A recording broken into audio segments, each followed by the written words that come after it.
One championship, 8 races, legendary circuits, drivers from all over the world, one family, one passion, endurance racing.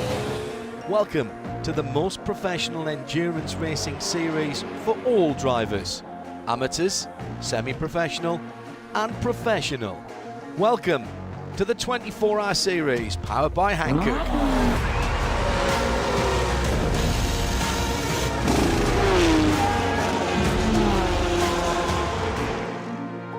Can you beat the challenge of 8 endurance races? Will you become the 24-hour series champion for 2021?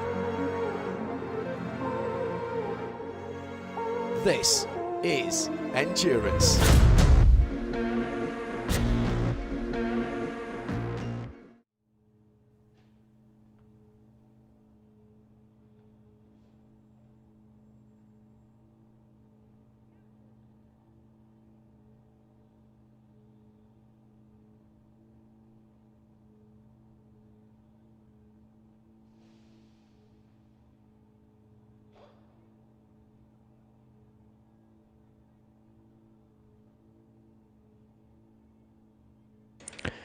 A very warm welcome to the 24H series and to our live coverage of night practice for the next 2 hours. My name's Johnny Palmer, joined in a moment by Joe Bradley, and we'll get a flavour of how things are in the pit lane as well very shortly too. But quite the skyline, I think you'll agree, ahead of 120 minutes of nighttime running, and this is all preparation for the latter period of tomorrow's race, which is due to start at 10 o'clock in the morning but head through into darkness hours and be completed at 10 o'clock tomorrow evening. The first ever straight the way through 12 hours of Circuit Paul Ricard. It'll be the second round of the European Championship, the third in total after we started in Dubai 3 months ago in the middle portion of January for its traditional season starting date. Then a month ago we were in Tuscany for the 12 hours of Mugello, a split race that was, remember.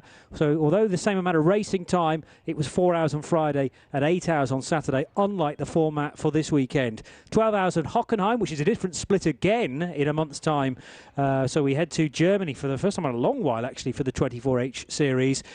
The Hankook 24 hours of Portimao in July, then the traditional 24 hours of Barcelona at the start of September in its long-running date, traditionally for touring cars, but we've got the addition of GTs for that event. The second time only for the Coppa Florio 12 hours of Sicily at the start of October, and the 24 hours of Sebring brings our season to a close in November. So lots to look forward to, including tonight, the skyline epic, it would seem, as the sun continues to drop to the horizon. You always do get those classic shots here at Circuit Paul Ricard for Friday and Saturday night as we're running. Let's see how things are being prepared down in the pit lane then, and join our friend Lucas Gajewski.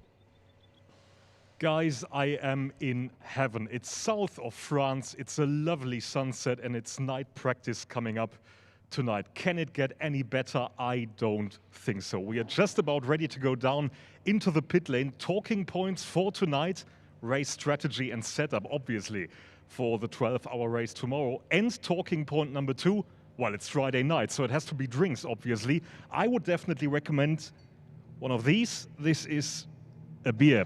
And actually, because this is quite a small one, I'd recommend another one of these. However, the production team told me I'm here for work, so they told me I'm not allowed to have any of those, and they provided me with one of these. I have actually no idea what it is, but I'll find out later on. It's all set up. It's going to be a great night here at Circuit Paul Ricard. I'm now going to get down to the pit lane and see which news there are. Well, I'm assuming that is the H2O that we know and love, and not something that a Russian driver has managed to sneak you from behind the paddock. But look forward to the 2 beers once the work is done in a little over 2 hours' time. That's exactly what the teams will be planning their evening as well. Joe Bradley, probably already on the beers, knowing you.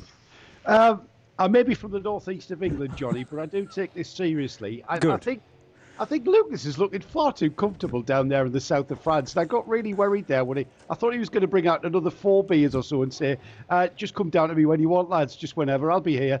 I'll keep an eye on things. And I'll say what I can see. I can't promise to move from this bench.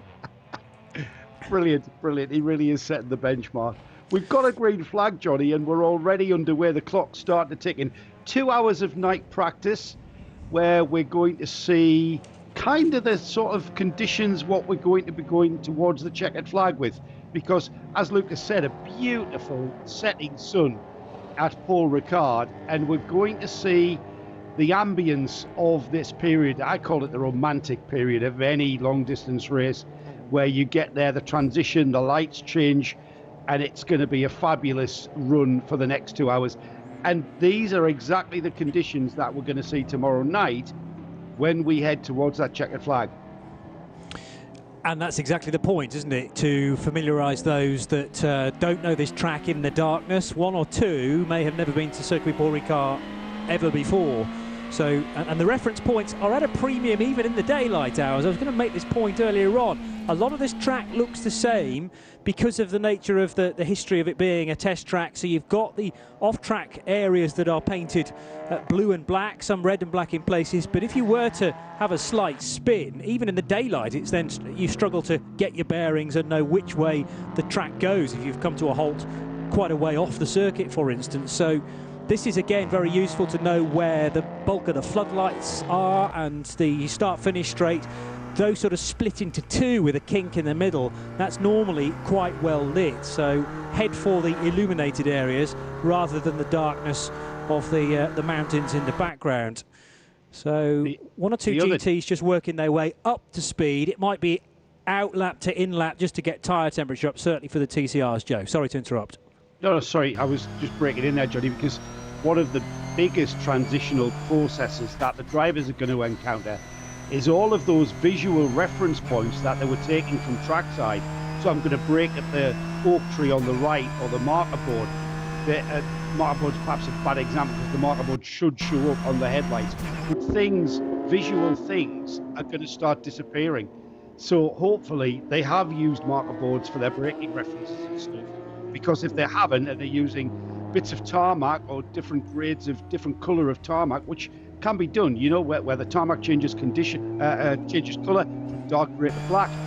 That's where I brake. That's the disappearing tonight. All of that vision will completely disappear.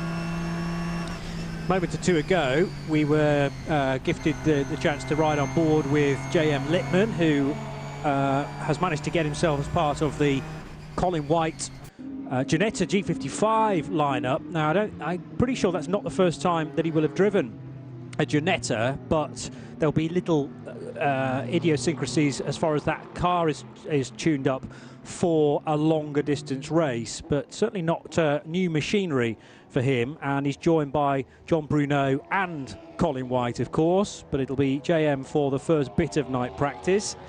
I don't know whether that gives us a clue as to which portions of the race he's going to be doing, maybe. As the 188 Audi comes down pit road as well. 188 is the entry from AC Motorsport that qualified pretty well earlier on. Second place behind the 112 of Yannick Medler and the VW Golf of Autorama Motorsport. So qualifying took place in two separate chunks earlier today. The first half an hour for the TCE cars, which combine the TCR entry and those cars in TCX. Two of them, the aforementioned 278 Ginetta and the 226 Ligier for Guillaume Romain, who set the time, a 217.065, and he has with him two teammates, Frenchman Daniel Wajinski, who hails from Metz, and he's also got a fellow Frenchman, in fact, Thierry Chukandali, who certainly done plenty of Dubai 24 hours through the years, and a number of 24H Series regular rounds as well, having raced with Nordschleifer Racing on a couple of occasions. The sun at the moment, Joe, is going to cause a bit of a glare issue, I think, as well on the windscreen. It depends how large your visor is that sits at the top of the glass, I suppose, but certainly looking down the main start-finish straight, it is right in the faces of the race drivers currently. Yeah, that will cause a problem, Johnny. Luckily, early in the session, they're not going to have dirty windscreens at this stage, but certainly by this time tomorrow night, dirty windscreens are going to come into play, and really there will be sections as you're heading into that setting sun where you cannot see anything at all. Joe, let's head straight to Lucas.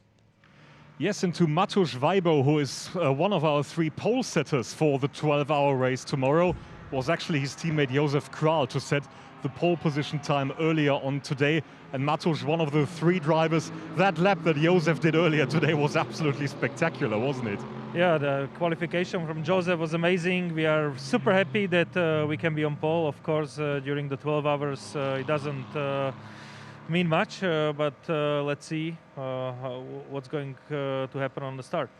And it's a great start for you and for your father in the 24-hour series, because you originally, as far as I'm able to recall, you come from the Ferrari Challenge.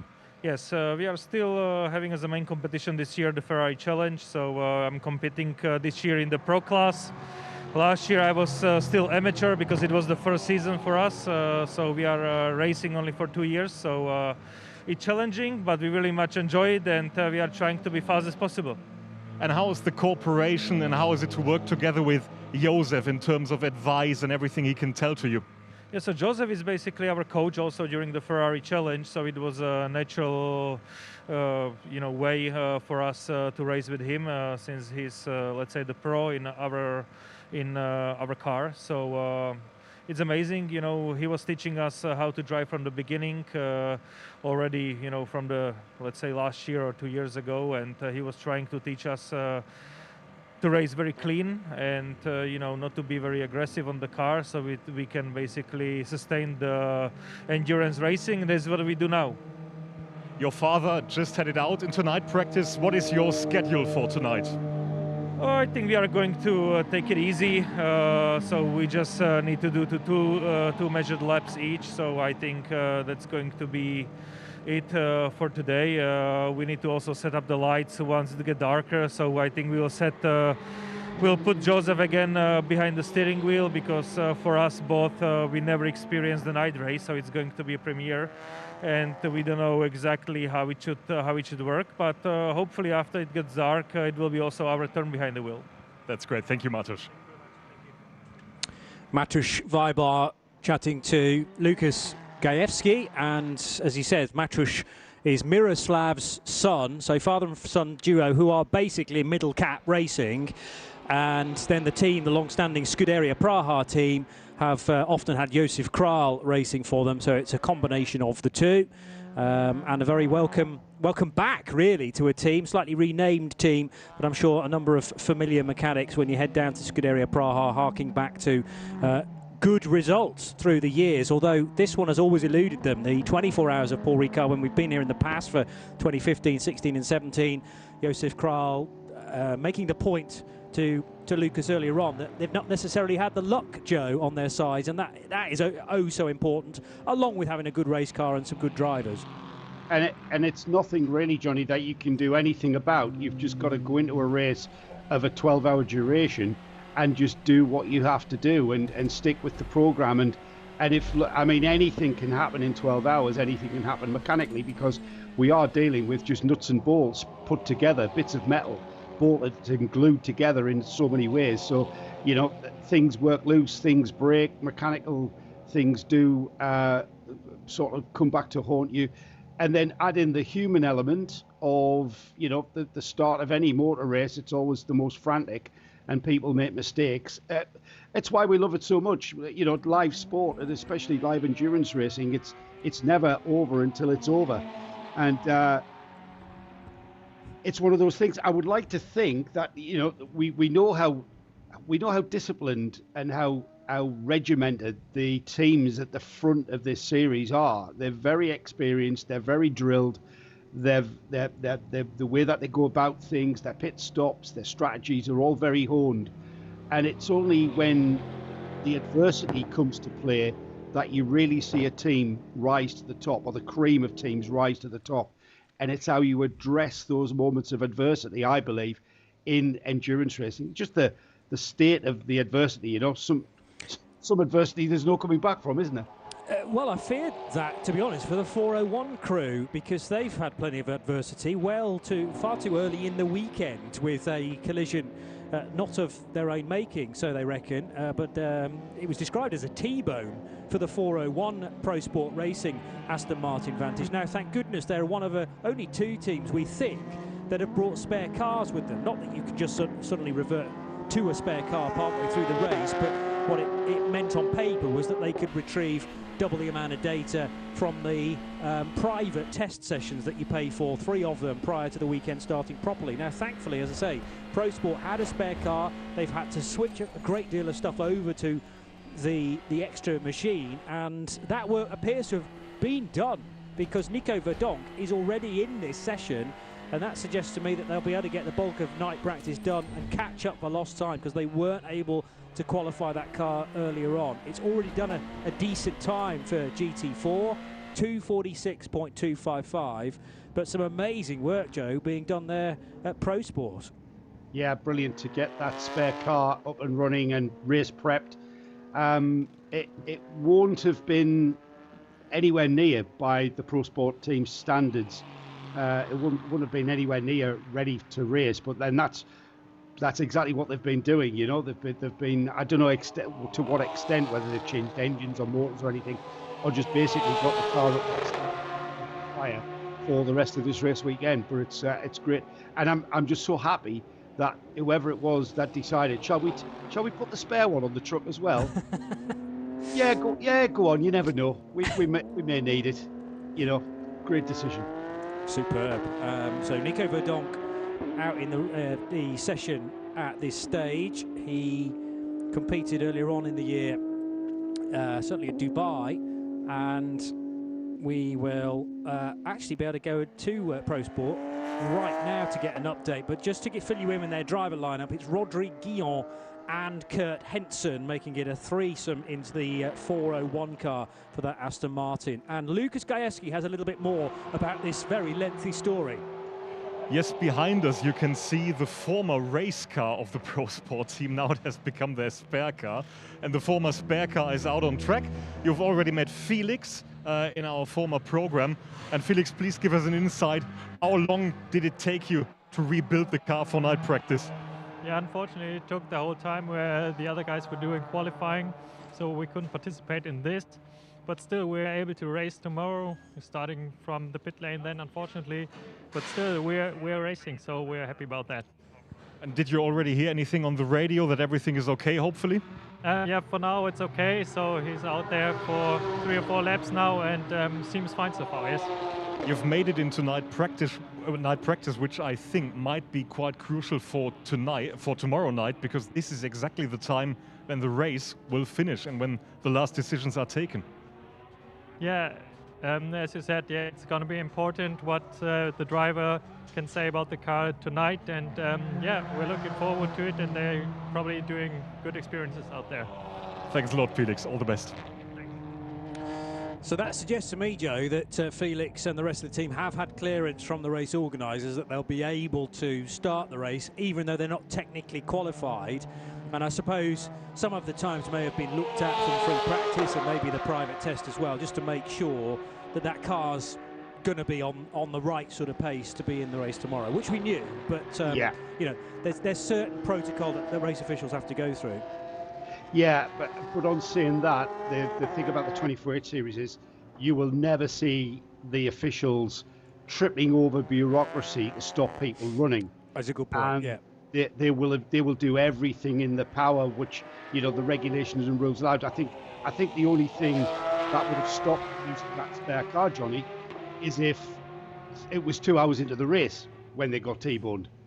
You know, once the green the lights go out and we start racing, that's when things started to happen. And we saw, you know, we've had reshells, we've had, you know, new engines fitted during the race. Yes, certainly not reshells, but certainly engines fitted during the race. But it hasn't come as any great surprise that the race officials, the series, has stopped that car running at this stage. And it's just, you know, if you take the decision not to run in qualifying, you know, anything can happen to stop you running in qualifying, like a gearbox fails or something, and then you repair the gearbox and get the thing out and be on the grid and start either in the pit lane or at the back of the grid. I think, I'm not sure whether the team have decided to start in the pit lane or at the back of the grid. I think I don't think it's going to make much of a difference, considering the classes that the car is running in and stuff. And it's just great to have the car in the race. Two cars that I'm sure will be in the hunt for much of the 12 hours are the two entries from Autorama Motorsport, and they're actually running nose to tail at the top of the times so far as well. So Reece Lloyd in the 112 is actually right behind his teammate on the road, Konstantin Kletzer, but it is an Englishman who tops TCE in this night practice, which is very fitting in the final few hours of St George's Day. And that car, although touch slower in qualifying, 112, no, that was the qualifying, that was the top car, wasn't it, in the end, although the one car for a while outpaced the sister machine, Yannick Mettler doing the business, and although his name is down on for both cars, he's going to focus certainly on one of the Golfs, and his name was down as an insurance policy to qualify the other should it be needed. Sun continues to create this golden covering of light over the racetrack as the 438 zigzags its way out of turn 7. That's John Miller, American driver on board the Canadian entered ST Racing BMW M4 GT4.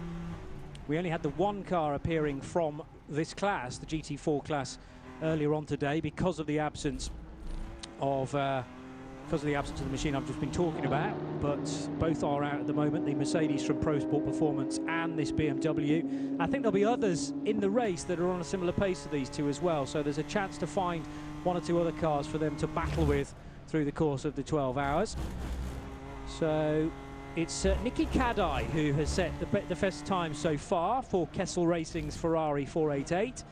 That's a slightly newer Evo version of the GT3 Ferrari. And having done a 203.733, that car has headed into the pit lane, but is about nearly 5 seconds, Joe, faster than anybody else. I think that's indicative of the different approaches that people are taking into this two-hour session, though. Probably focusing on maybe a full stint simulation and starting off with full tanks. Yeah, absolutely. And it certainly looks like the number 8 Kessel car with Kadai at the wheel looked like it went for a kind of a qualifying run almost, 2 minutes 3.7. Everyone else, though, they will have a job list, is what I call it, Johnny. They'll have a job list for this session. They've got to get their drivers cycled through the regulations are that you have to have at least 2 timed laps of night practice, which means an out lap, then the next lap is timed, then the following lap is timed, and then an in lap. So it's effectively 4 laps around the track. And then when you factor in the driver changes, that 2-hour session can quickly go by, especially if you have a problem. So most of the teams will want to do that. Most of the teams that are familiar with their cars will want to do that. However, we've got a range of experience out there on this grid.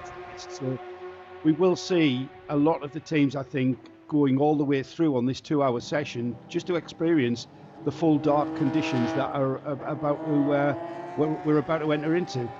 And when you think about it, Johnny, at this time tomorrow night, we'll be about an hour and 40 minutes away from the end of the race. So we're probably going to see, the last hour and 15 minutes of full dark when the sky's completely dark, maybe the last hour. We're going to see that. We're going to see exactly that. And I'll make a note of the time because the weather forecast to be exactly the same sort of conditions as we've seen today, with clear skies, upwards towards 20 degrees and more, maybe 22 degrees is the highest temperature we're forecast to see tomorrow. But it's going to be very, very similar to what we've seen today. I've made a heinous error here. I was so desperate was I to get that St George's Day line out that I called Reece Lloyd an Englishman. And you would have thought with a name like Reece Lloyd, he's not English at all, he's Welsh. So sorry, Reece, to wrap you into St George's Day. It's far more about St David's Day for you. So whilst I get my coat, Joe... yeah, absolutely. That's a terrible mistake. Johnny, it's perhaps advantageous that you're not at the track at this very moment. Yes, indeed. So I'm not in the way of Reece Lloyd as he stomps out of the car and could not believe being called an Englishman. That's something never to be forgotten. But I'll move on swiftly. and talk about Alessandro Coutrera, who's just taken over, who's definitely Italian, has taken over the Kessel Racing Ferrari from Nicky Kadai. 2:03.733 is the time earlier set by Kadai, and that Coutrera car returning to the track. So let's see whether he can improve. One thing that is happening is the gap between the fastest car and the rest is definitely closing, with Elia Earhart, who races for Rutronic Racing. So that's the same machine that Pierre Caffer was in earlier on, the Audi R8 LMS. And actually, Elia Earhart has just set that car's best time, a 2:04.804. So within a second now of the Kessel Racing effort. Porsche Cup car number 909 being wheeled out onto the apron. Stanislav Sidoruk just brought that car in for Duvo Racing, but it went in the garage, I notice. That means that more engineers, more pit crew can work on the car if necessary. Actually, that brings us nicely to a bulletin that was issued for the Mugello 12 Hours, Joe, about how many people could cross the white line, and also about kit. Now, I didn't know about this, but it is a new rule, it seems, for 2021, restricting what you can do before the car's arrived on pit road.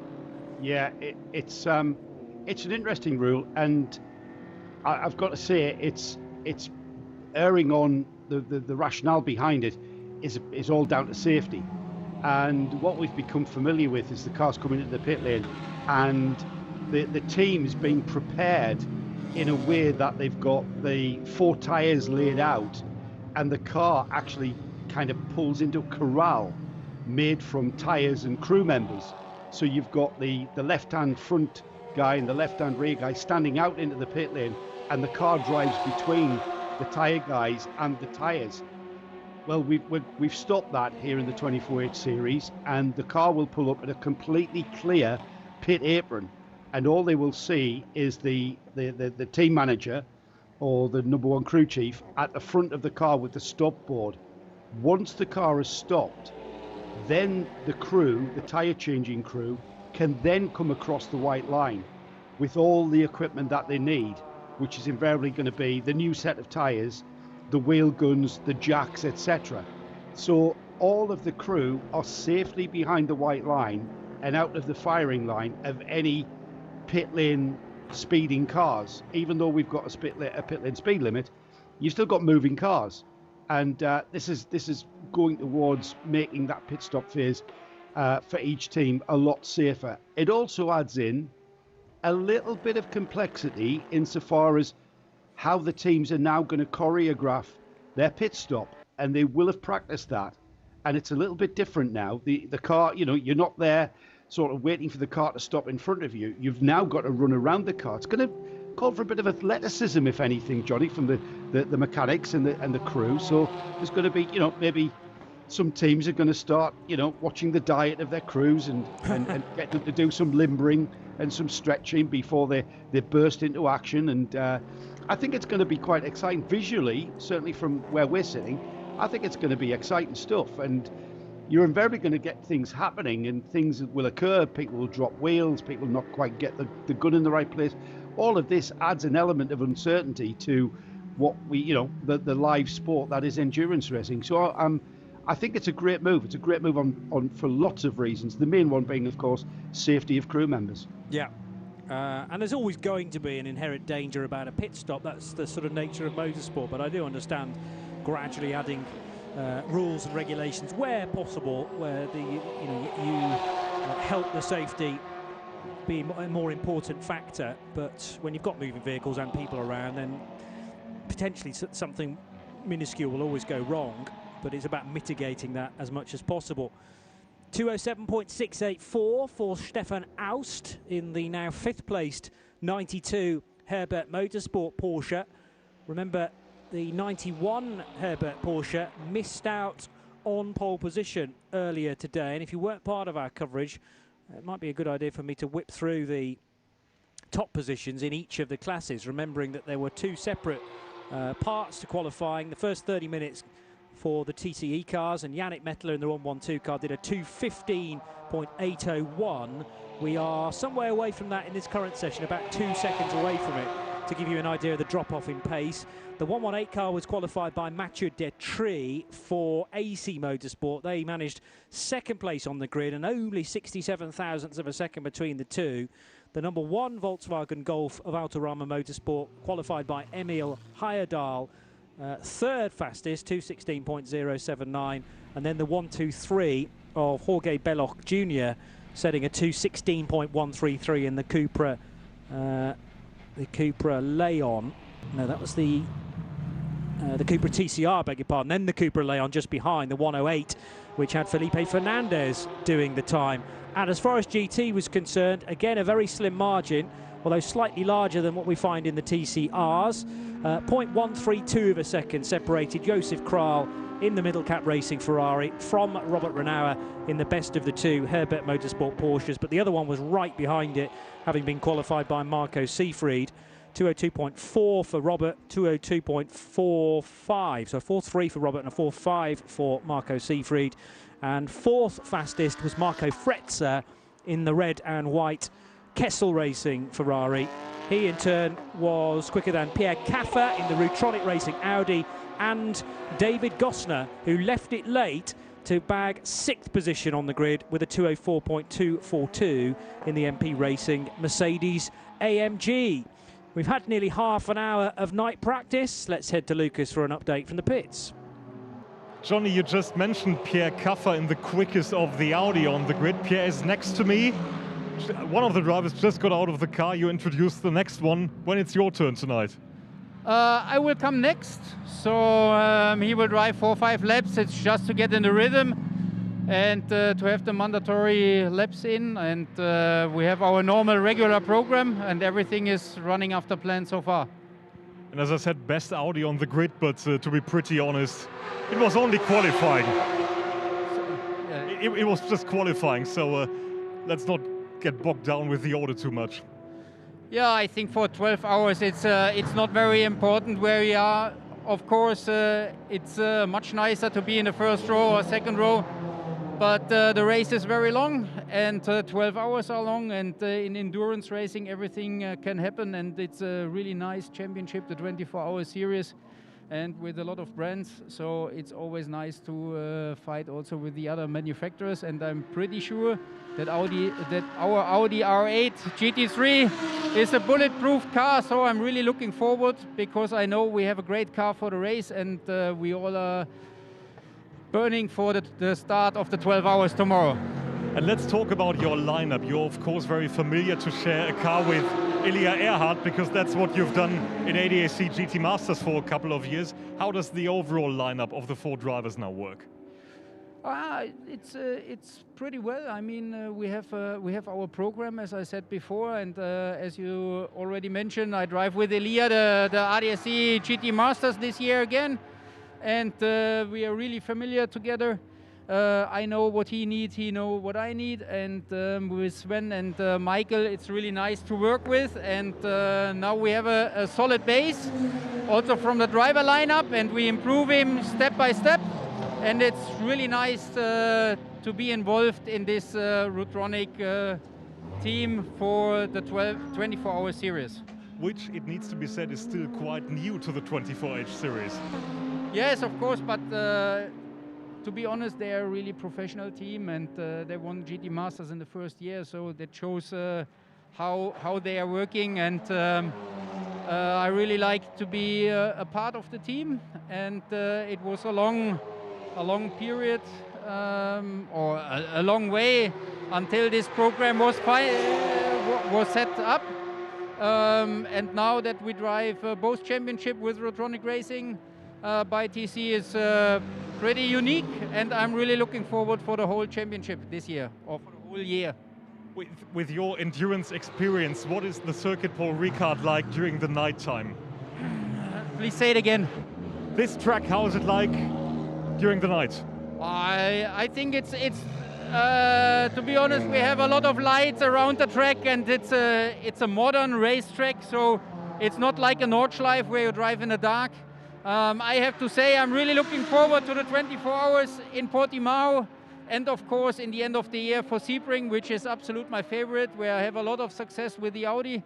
and I'm really happy to be back there in Sebring in America. Great, enjoy the evening. Thank you, Pierre.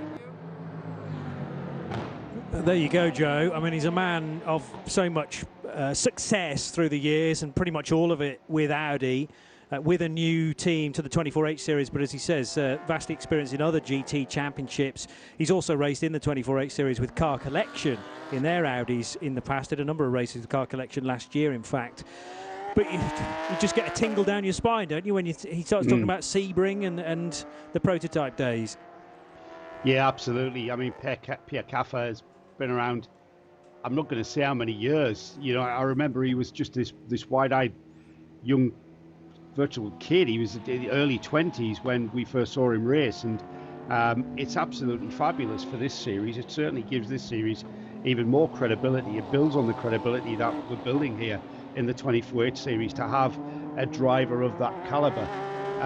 You mentioned Car Collection, Johnny. I was going to come in with two cars that are causing me some concern. Yes. One of them is the Car Collection car, that's the 88, and also the number 101, the Red Camels Jordan car. Both cars yet to make an appearance in night practice. Now, I have no idea what has happened to the 88, but the 101's causing me even more concern, because we heard from qualifying that the team just was not happy with the way that the car went in qualifying, and they were about to set about doing some changes. Now, my fear is that the reason the car's performance was lacking is because of a major problem in one of the elements, gearbox, engine, chassis.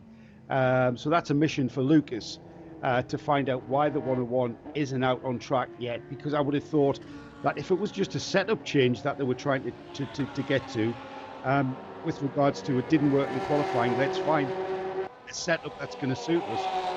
This session right now is ideal proving ground for what they want to do and what changes they want to make. So I'm a little bit intrigued, if not worried, about the 101. Yeah, all was not rosy at the end of the session, and we got a clue about that from the interview that Rick Breukers did with Lucas. It was short and sharp and making his points well, but I didn't feel that was particularly happy camp at the time. We reckon, though, having got a little bit of inside information regarding lap times that were taken away from the team, the deleted lap times, they weren't a great deal faster than the time that car eventually set, which puts it 6th on the grid. So actually any of the times that they thought were harshly judged to be outside the track limits, even if they had most of them back, it probably would have been a 5th or a 6th place start. And as we say, qualifying is one thing, but a 12-hour race entirely another. Maybe that's why they're not in the session now. They're fully focused on getting the car sorted for the 12 hours tomorrow. But it would be nice to see them, even if for half an hour tonight, to make sure that everything is set. Well, remember, Johnny, they've got to have all three of those drivers, or the Breukers family, do at least two timed laps. That's a good point, yes. To comply with the regulations for night practice. Yeah, so there's obviously a problem, or else they would be doing that. The 88 we're seeing is still in the pit garage, and the ominous-looking laptop atop the car roof, both doors open, and the data engineer looking at something on the laptop. Never a good thing there. Tyres off the car, obviously still in the ovens, getting nice and warm. But a problem there, no doubt about it, in the Car Collection camp there with the 88. And 4 drivers to cycle through for the 88 crew for this race. Milan Doncha, Pierre-Yves Pack, Tim Muller and Robin Rogalski, who is an interesting guy because he's fresh to the 24H series, but very, very fast, from Lubeck in Poland, just 20 years old, and having started his racing in Renault Clios in Central Europe. He's done a couple of years of the Jan Seyfarth Audi R8 Cup, was actually a champion in that 2 years ago, and is now racing GTs in Europe with Tok Sport WRT, who are a team that have been seen in the 24H series before, but Robin Rogalski's never done a 24H series race, so very interested to see how he gets on. All the more reason for him to do a bit of time tonight as we head again to the pit lane, maybe to mop up one or two of these stories we've been mentioning. Here's Lucas. Thank you. Dennis Ferlemann is with me. He's the team manager of the car collection team. And Dennis, please give us an update. What's wrong with your Audi? So far, it looks like so now the engine starts. In the pre-practice session, the car runs pretty well until the end of the session. Then we stop the car, and as soon as we want to warm up, the engine doesn't start. But it looks like it was a problem with a loom. I think we have a bit of a microphone issue there. Guys, can you still hear me? Right, Dennis, here we go again. What's your problem with the Audi? Sorry for that. So as now the engine starts right now, it looks like it was a problem with the loom. We did the free practice without any problems. We stopped the car and everything was good. And when we want to warm up the car for the night practice, the engine doesn't start. So we had to check now what's wrong, but it looks like we changed now some looms and now we find the right one, which was not working, and now the engine starts, so we can now put everything together and then we will go out. So you basically lost half an hour of running tonight. How important is that for tomorrow? Yeah, it's a bit important. So now it's not dark like it will be in the night or in other races where you go through the night, like Dubai, a 24-hour race. And tomorrow we will have maybe 1 hour in real dark, so it's not a big advance, or we are not losing so many driving time. So far, okay, it's important to have driving time for the drivers, but here it's not so important because we just have 1 hour in the race, which is really dark, and then the Audi has good headlights and a good light in the front, so it will be okay. And our commentators crew was just chatting about Robin Rogalski, your new driver in the team. Can you give us a bit of an update on him? Sorry, the last... Some words on Robin Rogalski. Oh yeah, he was GT4, he won the GT4 Seifert Cup and did some tests and races so far in the GT3. But now it's the first time in Audi GT3. He also was in the DTM Junior test. And so far for the weekend, he did a really good job. So he's second quickest on the car, and it's space to improve for sure, but we are working on it. And somewhere in the back of the pit box, I saw Peter Schmidt, the team owner. He has been on the grid at Preventic races as well. Any chance to see him back in the near future? I think yes. So in the next races, I think there will be one where he will come back into a race car. But so far we are very busy with our racing, and so the racing has to be on the second row for himself because he has to organize a lot. But I think in some of the next races he will be back in the race car. Yeah. It's actually quite busy days with the VLN NLS Endurance Championship last weekend, now Le Castellet. So despite the COVID pandemic, there is still racing going on, which is, well, very good news. For sure. So also for the public viewers at home, beside all the lockdowns what we have in the world, it's good that we are here in Paul Ricard. The safety rules are very high here, so we are feeling safe here, not to get any risk also for our mechanics. We all have a negative test, and also when we come back to Germany, then we need a new test. So far everything is good and we are safe, and we hope we can show a good racing to the public viewers at home. Yeah. And we are chatting and chatting and chatting, and the car is still in the pit box behind us. Any idea how long it will still take? The driver is getting ready now, so I think 5 or 10 minutes. We have to fix the diffuser again because one of the looms we just can get into from down of the car, so we have to remove it. So now the diffuser goes under the car, and then in the next 5 minutes I think we can get out. Great, thank you very much, Dennis. All the best. Well, very good of Dennis Ferlemann to give us so much of his time there. Obviously, the team working hard in the background. Good to hear about Robin Rogalski. I think he could be a bit of a talent this weekend, and some eyes opened to what he can do. And also, Joe, during that interview, the 58 Mercedes had a little bit of a spin in the early part of the lap around turns 3, 4 and 5. I think that was Karina Gossner. Yeah.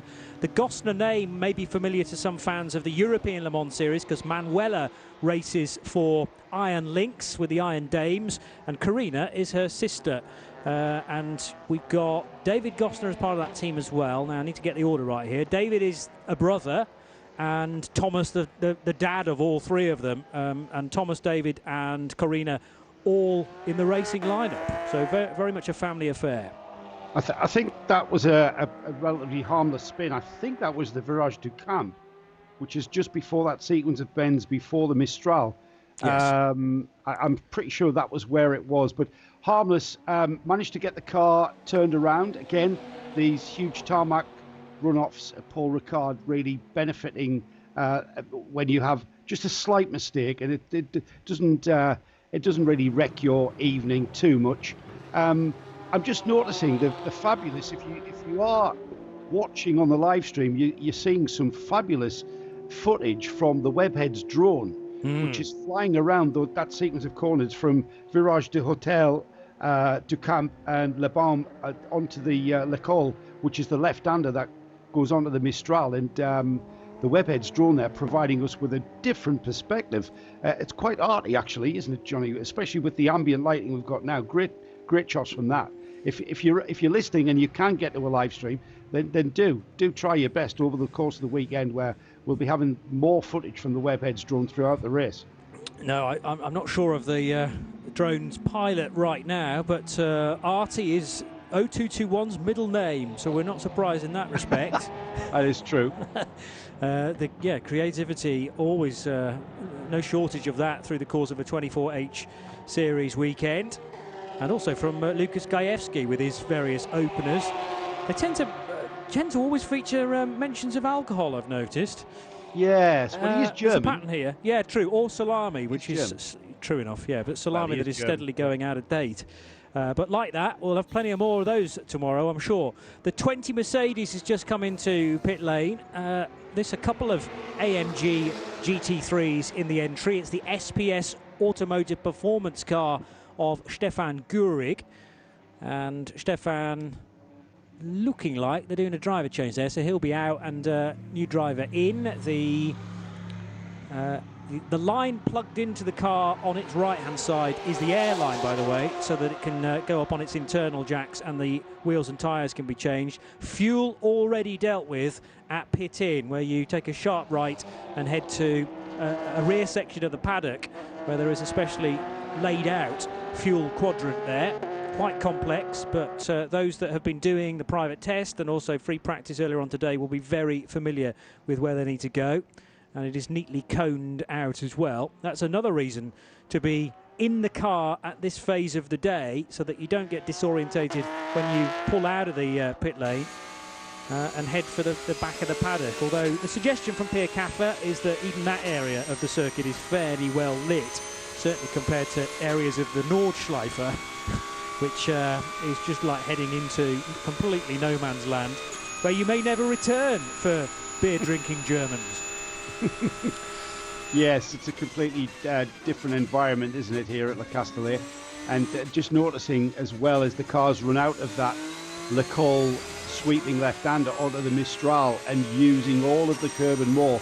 I'm wondering if we can find out some clarification as to what constitutes track limits there, because ever since this track, its instigation back in the 70s, back in 1970 in fact, cars have been running across the whole way across that curb onto the Mistral, and they're just letting the car breathe across the curb. And I'm not sure how I feel about sort of pinging somebody for track limits at that point, because there's some iconic footage from way back in the 70s of the French Grand Prix there of cars with the wings and the big fat tyres of the 1970s going across that very curb. That here we are in the 24H series seeing our cars doing exactly the same and in exactly the same fashion.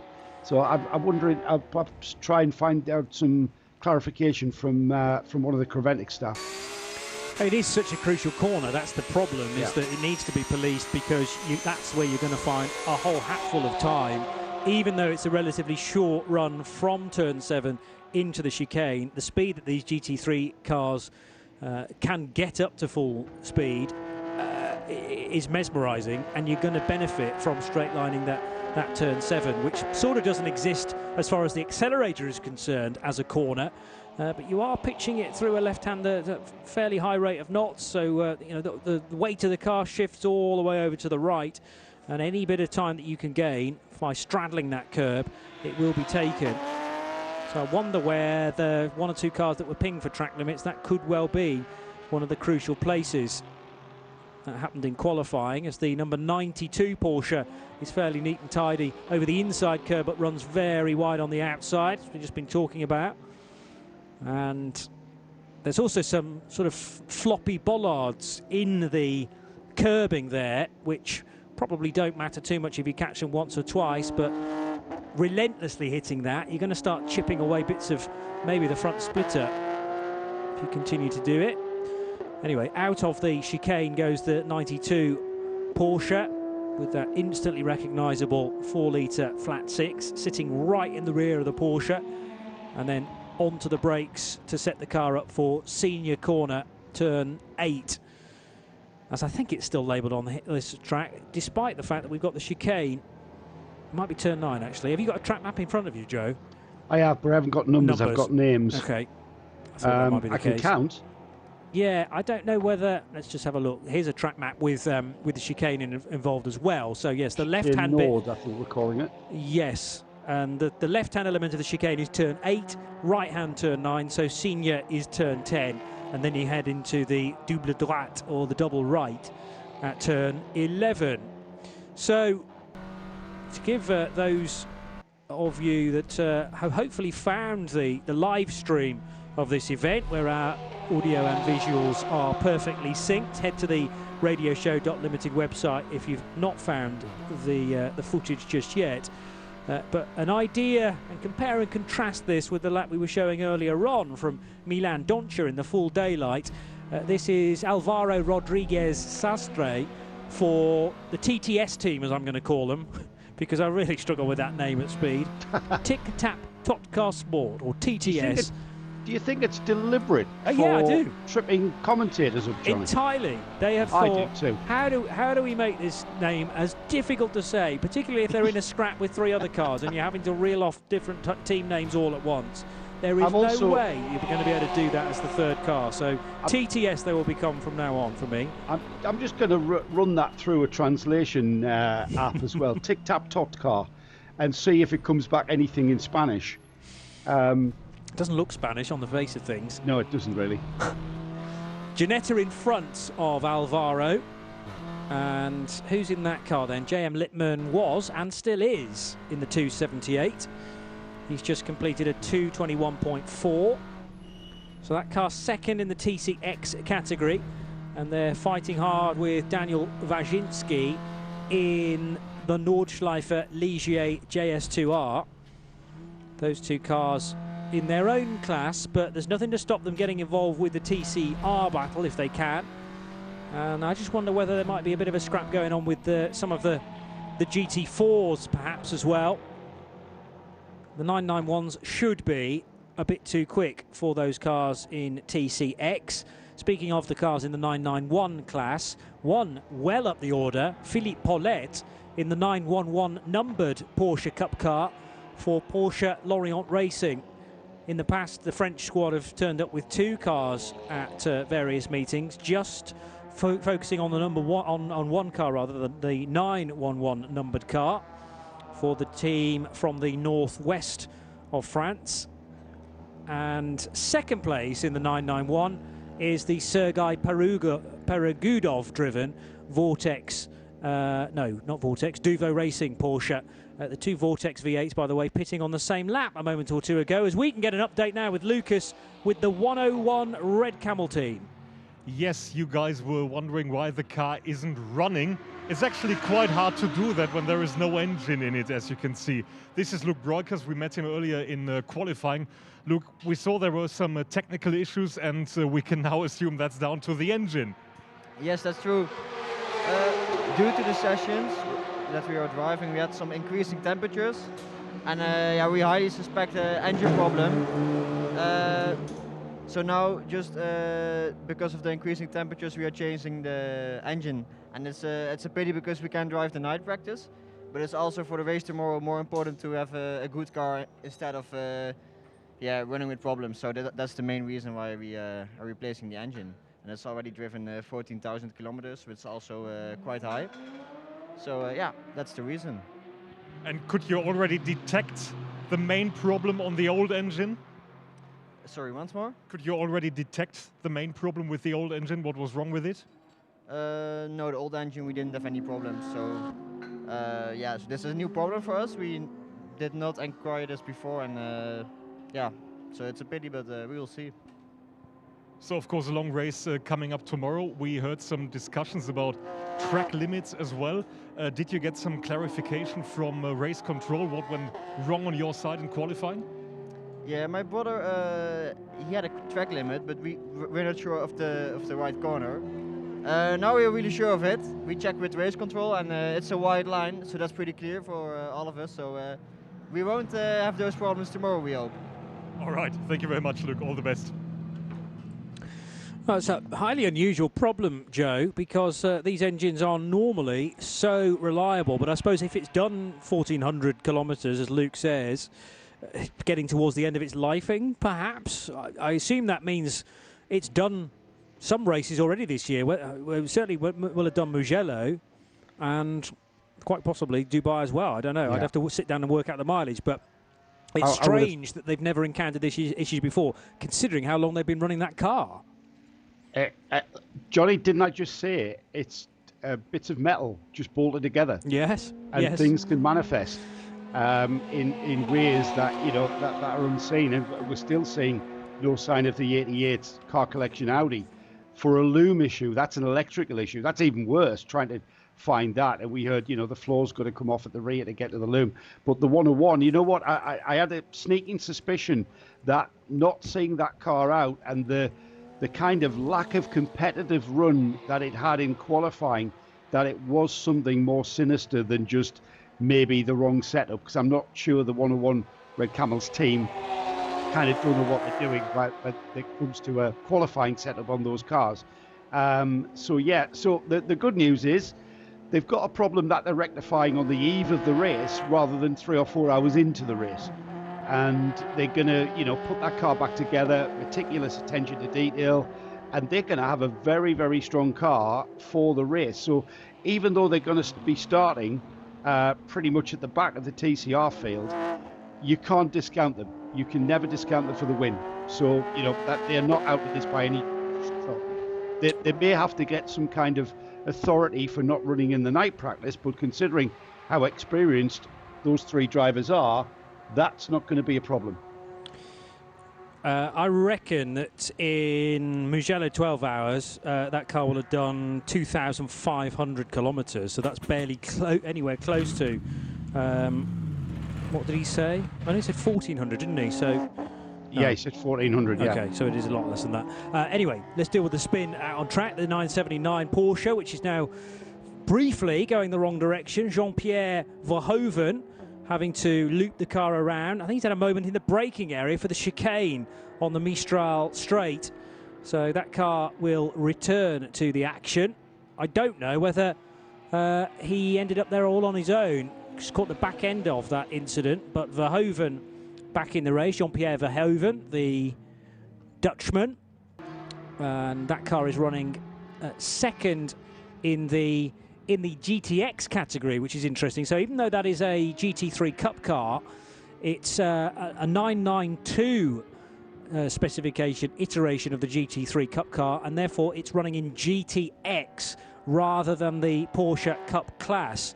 Runs second in that division with Nikolai Elganayan, the 724 Reiter Engineering KTM Crossbow, just faster than it. But GTX involves a number of different cars, which is great to see. The KTM, that Porsche I've just been speaking about, and the 2 Vortex 1.0s. So it's an eclectic field in GTX as we head back to the pit lane for this update. Yes, and let's try to get some more clarification on track limits with Ole Dörlemann from Creventic. Ole, we've heard discussions, especially in the Red Camel box. There was some issue in terms of track limits. How does the regulation look like here? Well, we're applying the FIA rules in our series. So basically we say the track is up until and including the white line. And as long as at least one wheel is in touch with the white line, you're inside the track limits.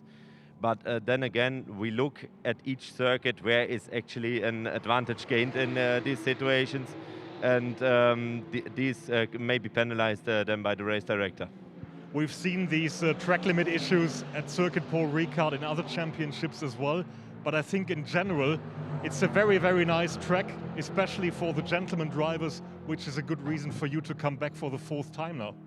Well, Paul Ricard is a very special circuit. I mean, from 2017 when we were here the last time, back then was a back-to-back 24-hour race. The circuit has gone one step forward. They got back to Formula 1 to France, and we're happy to be back here after all these years. And it's special circumstances. We were immediately scheduled initially to go to Spa-Francorchamps.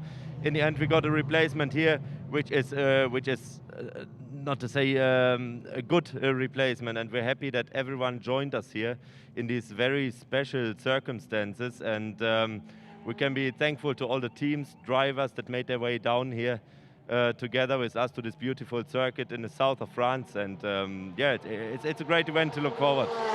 And as you the Porsche sound is fantastic. It's absolutely brilliant. As you said, it was a 24-hour race so far. Now it's a 12-hour race, and it's actually a proper 12-hour race without any stops in between. Yeah, if I can think back, I think the last time in 2015 in Brno we were having a back-to-back 12-hour race without the intervention break in between. So for us it's also special to be able to offer this again to our competitors, to our fans. A 12-hour race straight through from 10 until 10 tomorrow. I mean, it's not a 24-hour race, but you do get the special feeling of driving in the night. And in the dark, we will start at 10 tomorrow and finish in something like dawnish night. And it's great. This race had everything a good race can offer. And I think it's still, even though we are racing under COVID restrictions, a very international field with teams and especially drivers from many parts of the world, even not only Europe but worldwide.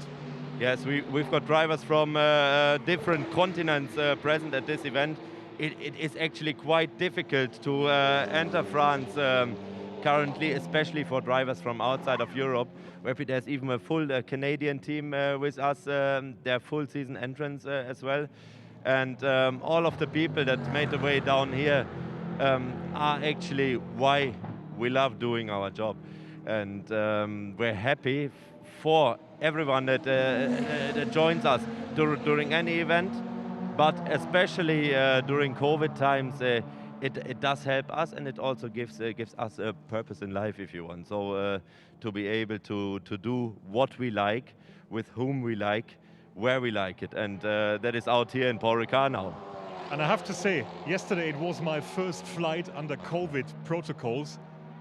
Very special thing, bit of paperwork, but for me as a private person it was all right. But for you as an organization, and for the teams with so many members, the amount of extra work that teams put into it to be able to travel at the moment, it's incredible. If you look at it, I'm an event manager or sporting coordinator, if you want. So, but in the last few months, all of us have become travel experts, to say so.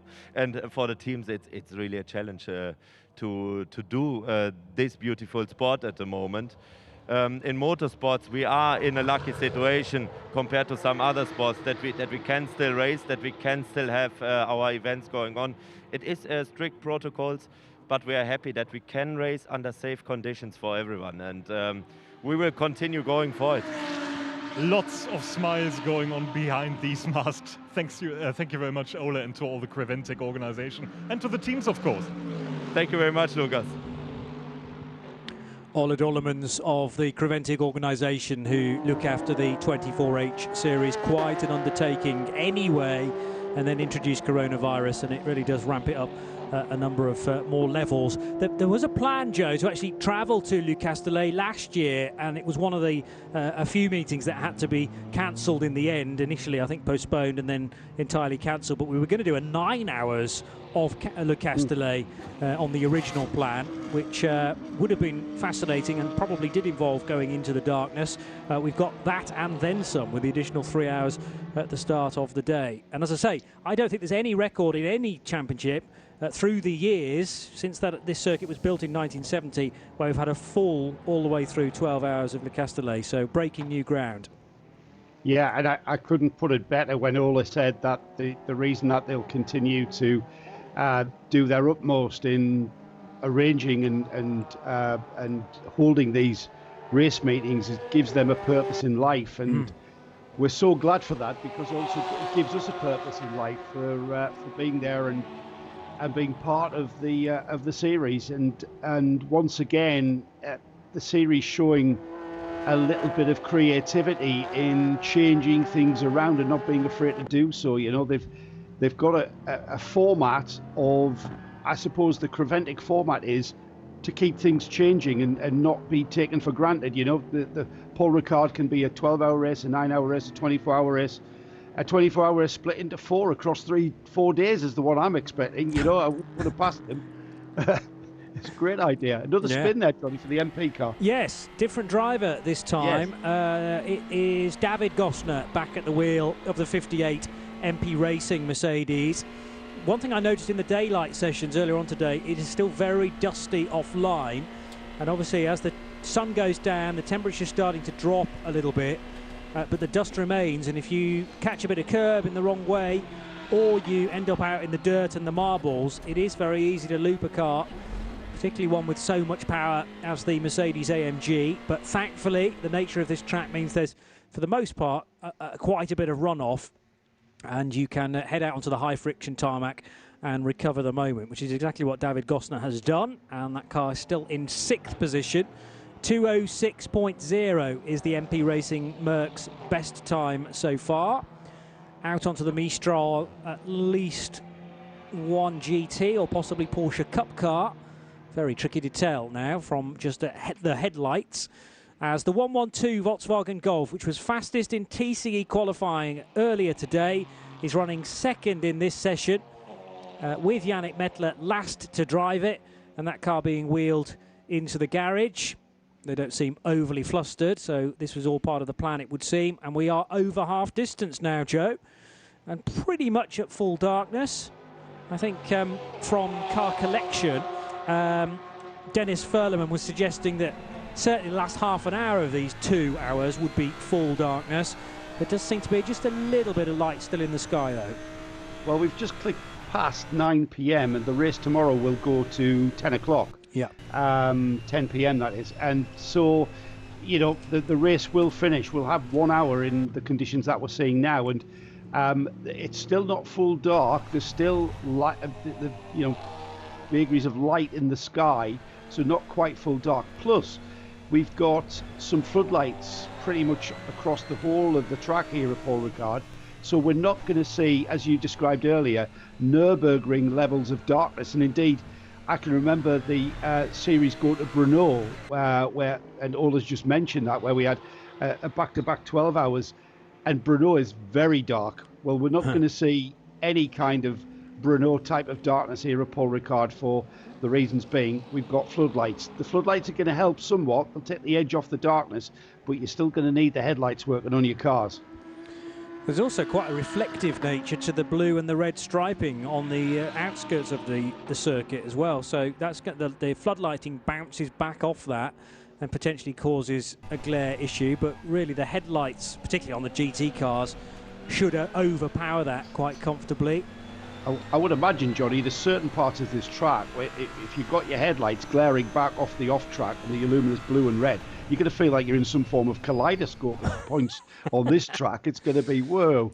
Well, speaking of which, the drone is still doing a cracking job of making me feel like I'm in a washing machine, but producing some wonderful images as the sun set, and that rich yellow and deep red colour emanating from the horizon, making this place seem very, very dramatic indeed. As out onto the back straight goes another GT car, flooding the road in front of it with white light. As Marco Frezza crosses the line now, a 2:04.758 is Marco's time. The Kessel Racing Ferrari, now at the top, by the way, is capable of going even quicker than that. So yes, a 2:03.733 is that car's best time. And Marco Frezza may push a little bit harder to get closer to that. But the 2:03.7, its best time was set very early on in the session, in the more daylight hours, and probably when the track was relatively quiet before the full pack descended onto the asphalt.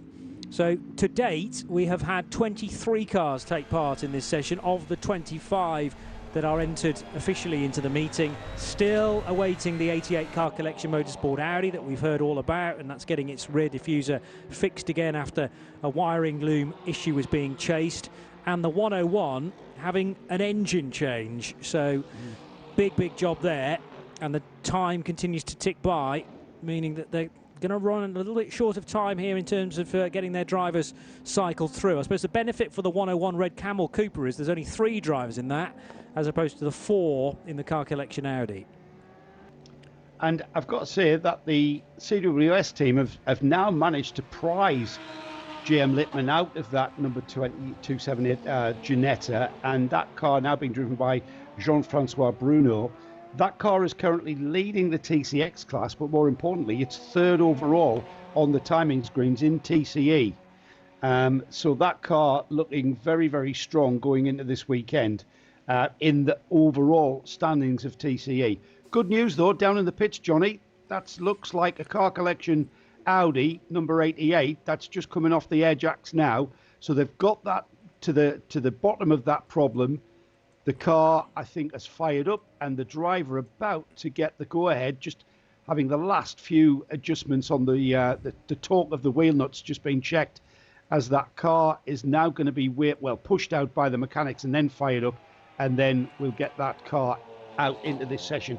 Still plenty of time to cycle those drivers through their two time laps, I think, but that's pretty much all they're going to be able to do in the, what have we got, 53 minutes or so that is left in this night practice.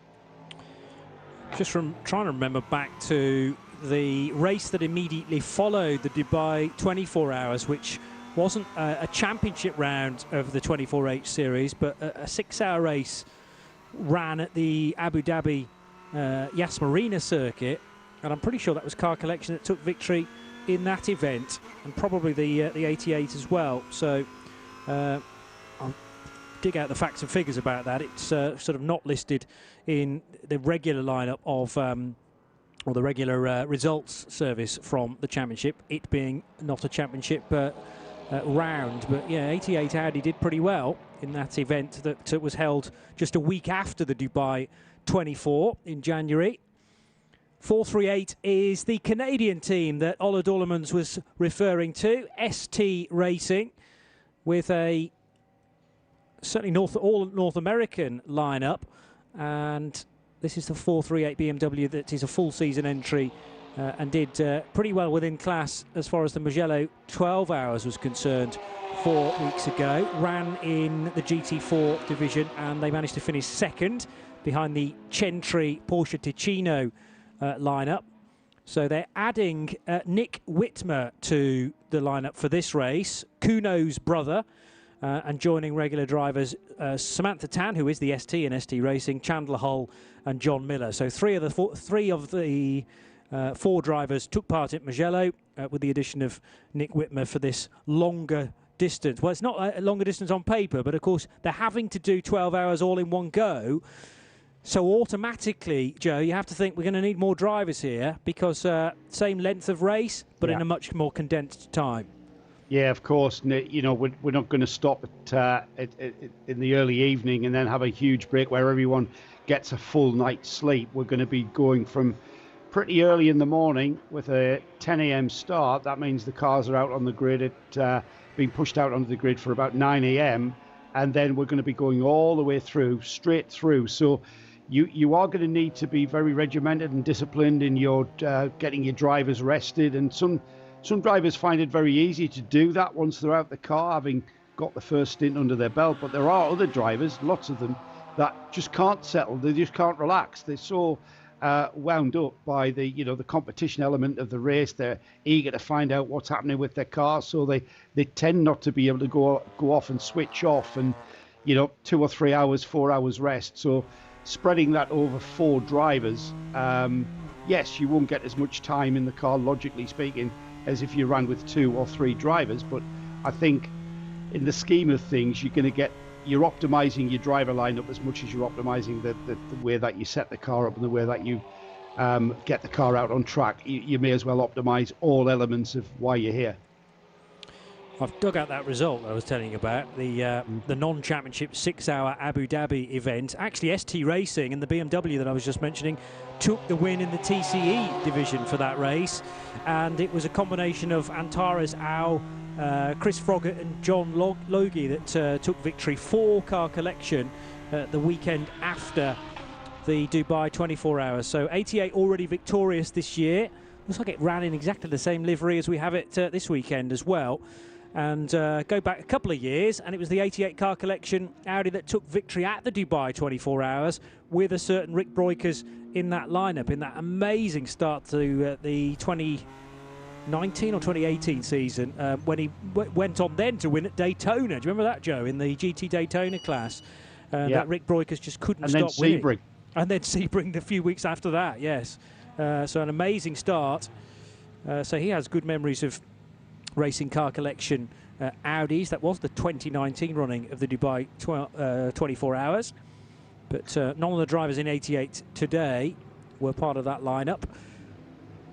Good illustration, if you're enjoying our pictures, it's perfectly synced with the audio of what the area that is designated the fueling quadrant looks like this weekend. It's basically part of the paddock and also incorporating some of the car park as well. Yeah, in fact, there are the bays within the car park, left and right, and you thread the eye of the needle. But the car parking bays provide ample space for the fuel tanker to pull up. There's also the fire engine in the distance. Let's hope that's not required, but always safety first when Creventic are in town.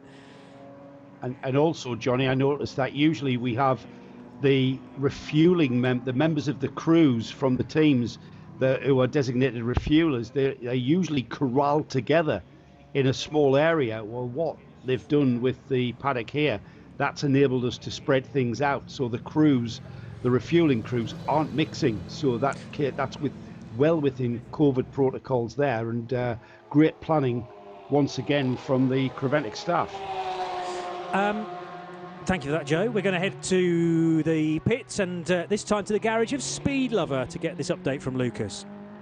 With Jean-Pierre Verhoeven, who just got out of a car that we see for the very first time in the 24-hour series, and I think also for the very first time in an endurance race. It's the new 992 generation Porsche Cup car.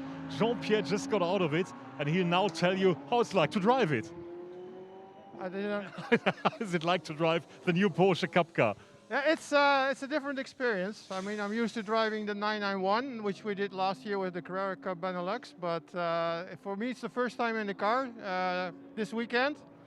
It's a new track, so it's taken a little bit getting used to, especially since I think it's quite a technical track, and I haven't mastered it yet, let's put it that way. And which differences have you spotted already between the older and the new car? It's got a lot more grip, to my opinion, because it's a little bit wider. It's a little bit more finicky in the sense that if it goes in the wrong direction. But in general, I'm quite happy with the car because it feels more like a race car than the 991. From the interior to the way everything is set up, to the steering, and to the suspension, it feels a little bit more like a real race car. So I'm happy on that end. And this car being a Porsche Cup car, you would expect it to be completely bulletproof. Do you think it's going to make the full 12 hours tomorrow without incident? Who knows? I mean, Porsche is known to be quite reliable, but as I said before, for us it's the first weekend with the car out. We've just done the rollout a few weeks ago, which wasn't me, but another driver. So hopefully everything stays in one piece, but you never know. And what is your long-term target with the 24H Series program? Do you want to keep racing it in endurance races or in the Porsche Cups as well? It's going to be the racing in the Porsche Cups mainly, but I wanted to try it out in the 12 hours because this year I will not be participating in the Carrera Cup. I do this together with my son, and last year we were able to do the program together, each one short race and then together a long race, which was for us ideal. But this year the program has changed and it's just short races, and that's not what we like to do. So that's why we will not be participating ourselves in the Carrera Cup, but the car will be. And we shouldn't forget there is a Porsche Cup class in the Creventic regulations, but it's only for the 991 cars. So is it a bit hard to find your opponents on track, or does it not matter anyway because you're just doing your own business here to try out the car? It would have been more fun, obviously, if there would have been more 992 cars, or if we would have been in the Cup division. I understand why we're in a different division, but when you look at our competition, the KTMs and the Vortexes, that's a different ball game, different weight car, different engine size. So you know, that's not really competition in the sense they will be much quicker, hopefully less reliable, and that way we'll be able to make it. Jean-Pierre, thank you very much. Enjoy your evening. Thank you very much. Bye. Jean-Pierre Verhoeven making the point that I was going to throw in, actually, Joe, because yes, the Vortex and the KTM will have more pace than Jean-Pierre's car, but they're not necessarily going to get to the end as consistently as Jean-Pierre's car, although he didn't sound that confident about the reliability of his machine either. But you know, almost it's going to have a self-induced balance of performance, because that Vortex, both of them, no stranger to extended stays in the pit lane, if I can put it kindly like that. I'm going to be kind and say it has proved to be a little bit fragile, hasn't it? Only a few minutes ago, our superfan Jimmy Peters-Ennis, who's with us tonight, asked that very question as to why that car is running in the GTX class. And I hope that has answered the question, Jimmy. It's because it's the new car.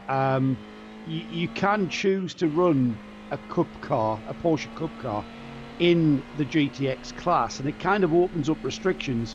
And we've seen that on occasion, but in this case, we've confirmed there that it's because it's the new homologation of the Carrera Cup version of they call it the new 992.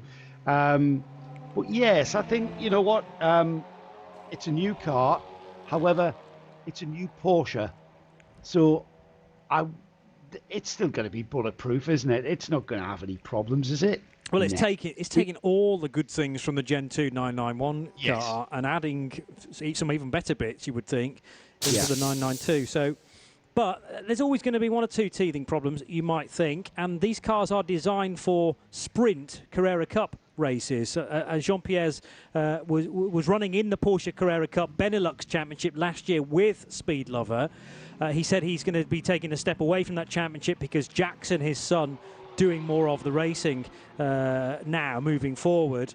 But yeah, we've seen, haven't we, that there's been some adjustment period when you take a sprint car like a TCR car, for example, and put it in a long distance race. They are changeable to that format of racing, but it might take a bit of time to get them there.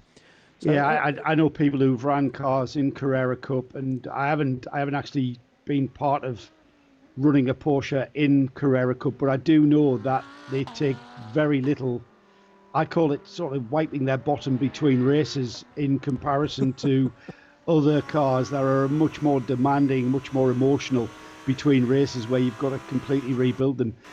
Carrera Cup, Porsche puts a great car together for that series, and it's not, you know, there's a reason why we have a 991 class in our endurance races in the 24H series, and one of the reasons are that those cars aren't fragile. The cars are pretty strong race cars over whether it be a 24-hour race or a 12-race series, you know, a 12-race sprint series. The problem comes, of course, in the shorter sprint races like the Carrera Cup and the Super Cup.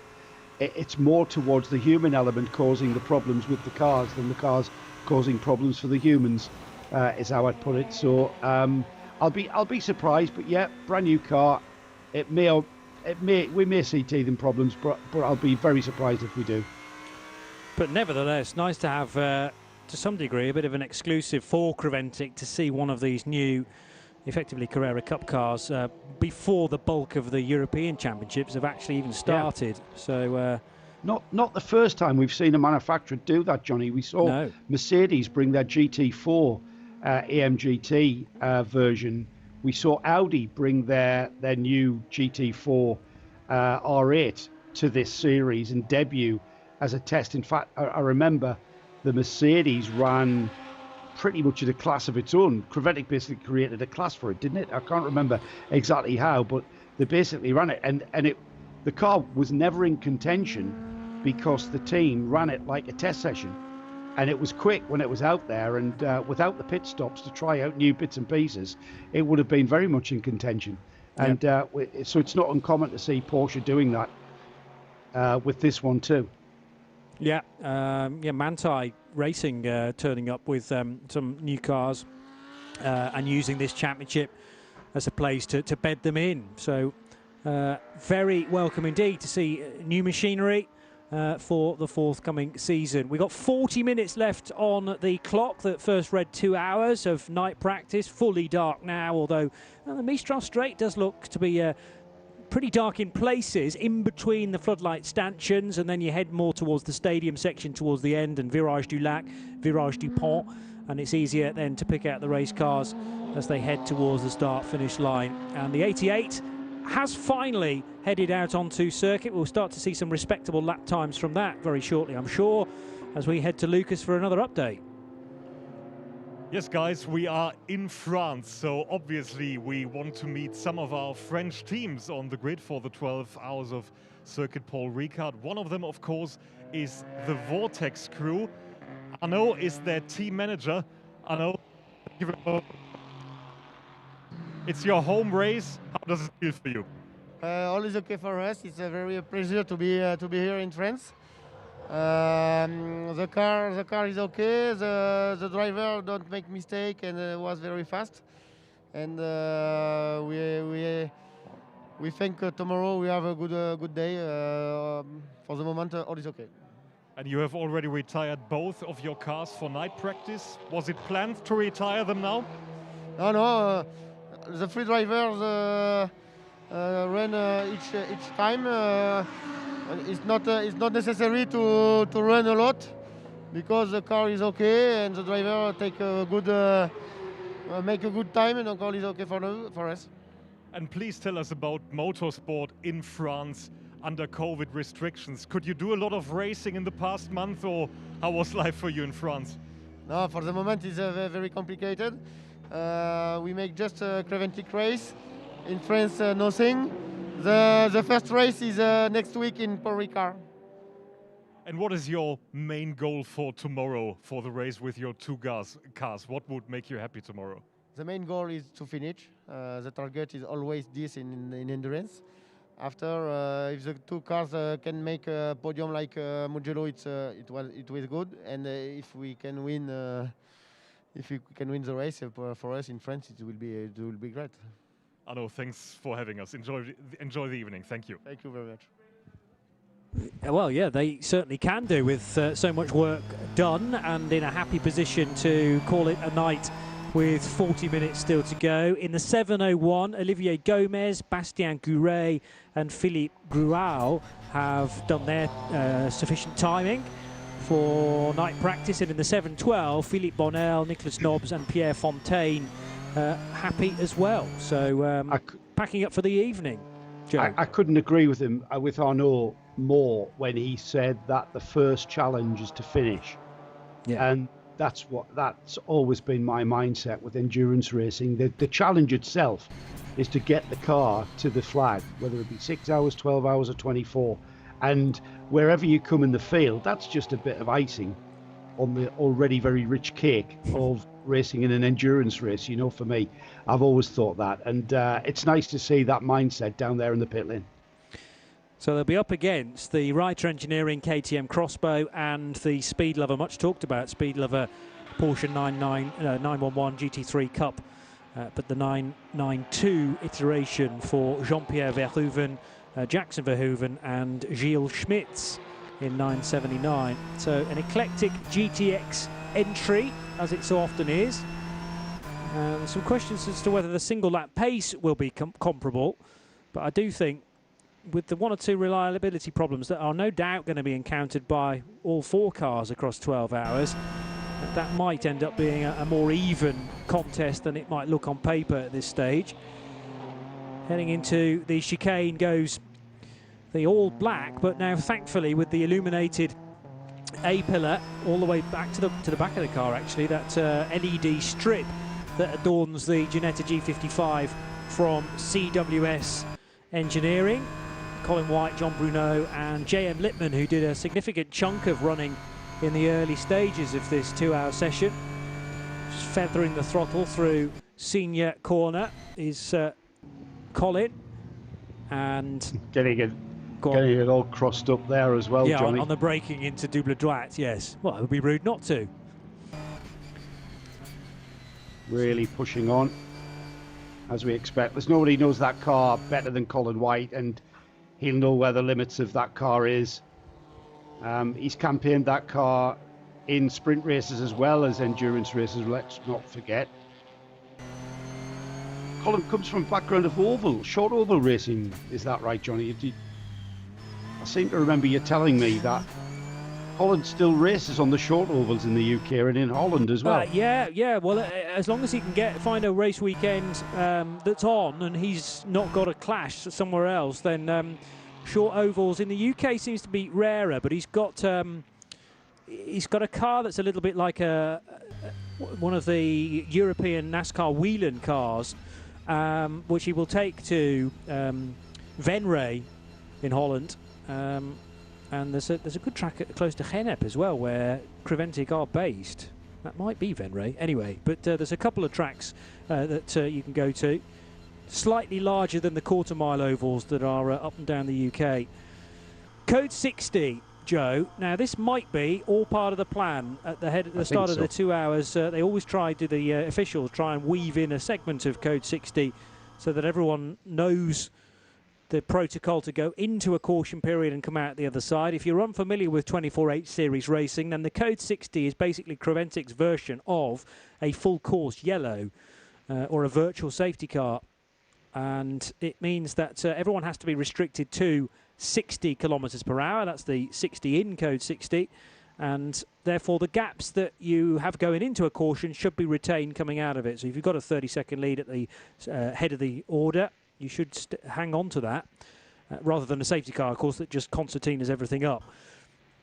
Some people say it's not quite as exciting as a safety car, but particularly if you're racing for 8 hours and you've been toiling away at that race lead, for it all to evaporate under a safety car, it does seem a little bit unfair.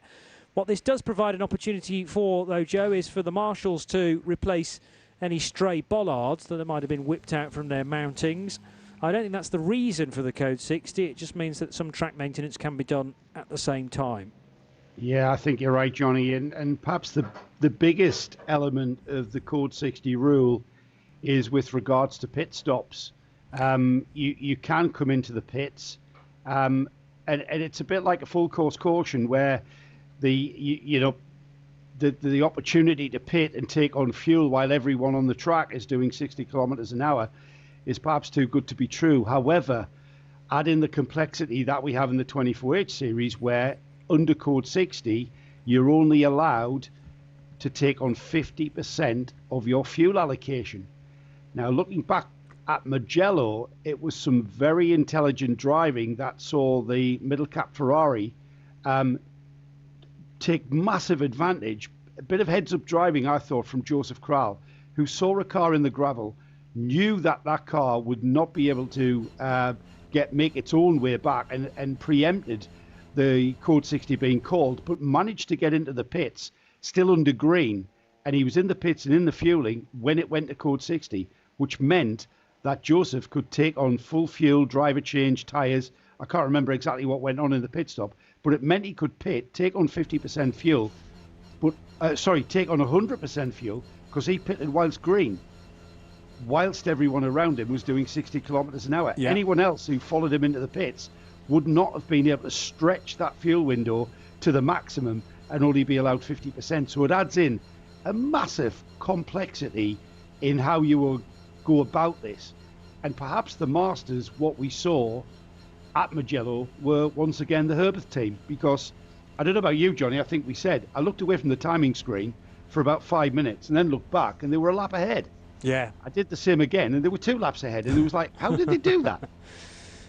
They're masters at it. The difference between a pit stop that is under a code 60 and one that is under a green flag, or the rest of your opponents are racing at full pace, is huge, and it doesn't necessarily get borne out straight away, but within a couple of laps you can work out whether you have got a huge advantage in the last pit stop or lost massively. And Herbert Motorsport certainly went through a phase of the Mugello 12 hours, pitting at every opportunity.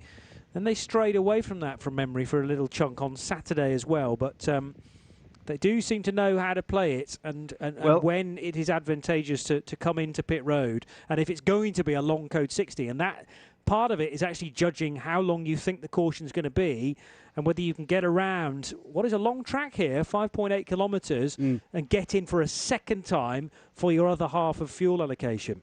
And that's what they're so good at, because they consider other elements, and perhaps the biggest element is where your car is regarding track position. So are you in a position to get in? Are you close to the pit entry is what I'm perhaps saying, or have you just passed it when the code 60 went out? And you've then got to crawl all the way around a full lap, and it's a long lap here at Paul Ricard. So there's going to be elements of that to consider on the pit wall as to whether or not you pit under code 60. It's not just a given. Every time the code 60 comes out, we're not just going to dive straight into the pits. We're going to consider things like track position, how long it's going to take you to get round to the pits, and also how much fuel have you got on board. Are you desperate for it, or can you wait a little bit longer? Have you got 3/4 of a tank or half a tank? Do you really need it desperately? It's not an easy choice. It's not, and it's continually moving. It's a very dynamic situation. And the situation being as dynamic as it is calls for some very brave decisions to be made, literally within a microsecond. Shall we or shan't we? And it's one element of the 24-hour series that I actually love. I think it's brilliant, and it makes the whole 12-hour race a team effort. It's not just about the drivers; it's about the pit wall, and it's about the guys in the pits. It's about 600 meters more around this place compared to Mugello, so really not actually that. I was figuring that Mugello might be a fair bit shorter, but there's not a lot in it in actual fact. 5.2 versus 5.8 kilometers, but it also depends, when the code 60 comes out, is your car right at the end of the lap? And as you say, you've got a split second decision, do we pit or not? Or as the code 60 comes out, has your car just gone across the start finish line, so you've got the bulk of 5.8 kilometers to make the decision.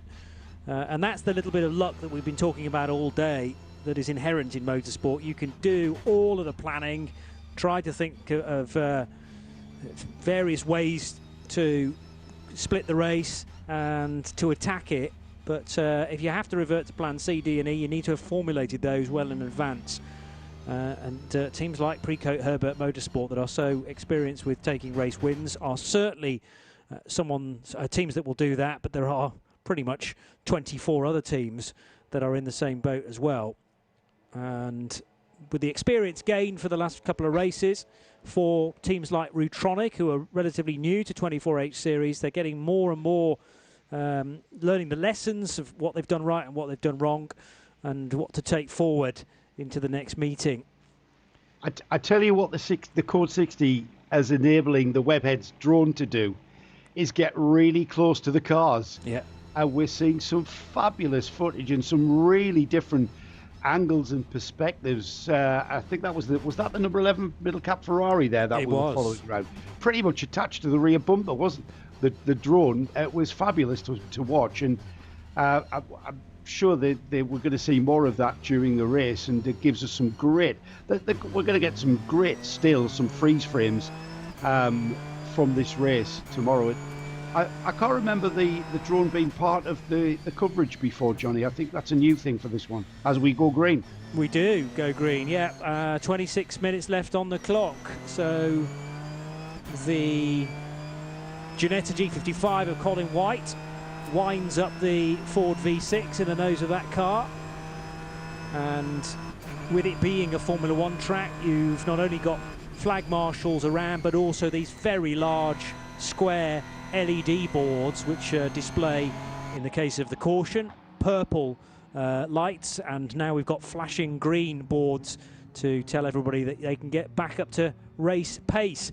It's still the number 8 car that tops the times in this 2-hour night practice. Alessandro Coutrera piloting the Kessel Racing Ferrari from the middle cap Ferrari, number 11. Miroslav Vajbor now at the wheel of that, and Stefan Aust, the last driver rather in the 92 machine, has come into the pits but still hangs on to the 3rd best time in the session as we head back to Lukas Gajewski. Yes, into CW. I'm just getting a compliment for my jacket, so there you go. Thank you very much, JM. We've also already spoken about so it's not only beer, it's wine as well.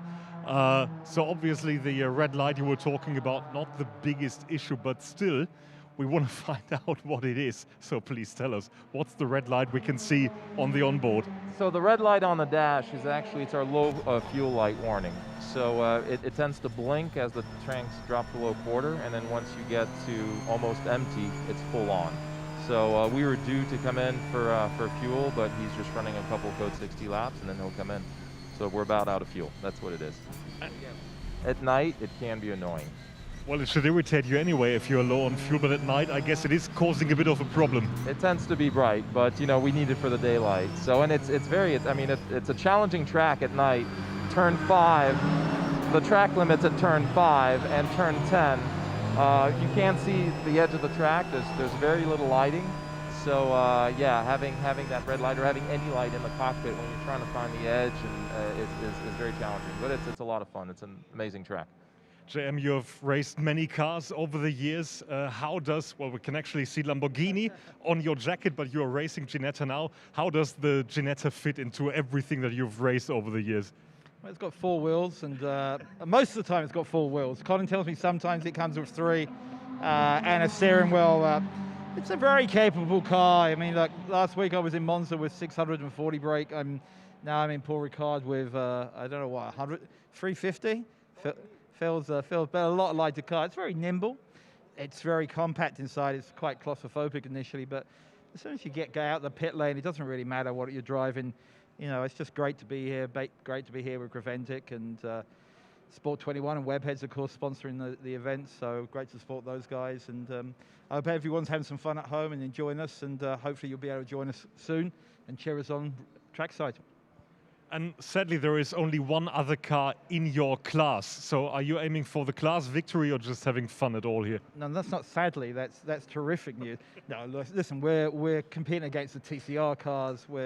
You know, that's what, it'd be great to get a TCE win. I think actually the last time I raced with Colin was in Magny-Cours about 4 years ago on this very date.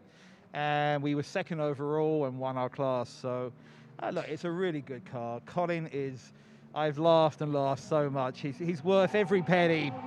And no, listen, we're here to have fun, but we're definitely out there to compete for the overall win in TCE. Listen, we have a few tricks up our sleeve as always, and let's see what happens tomorrow.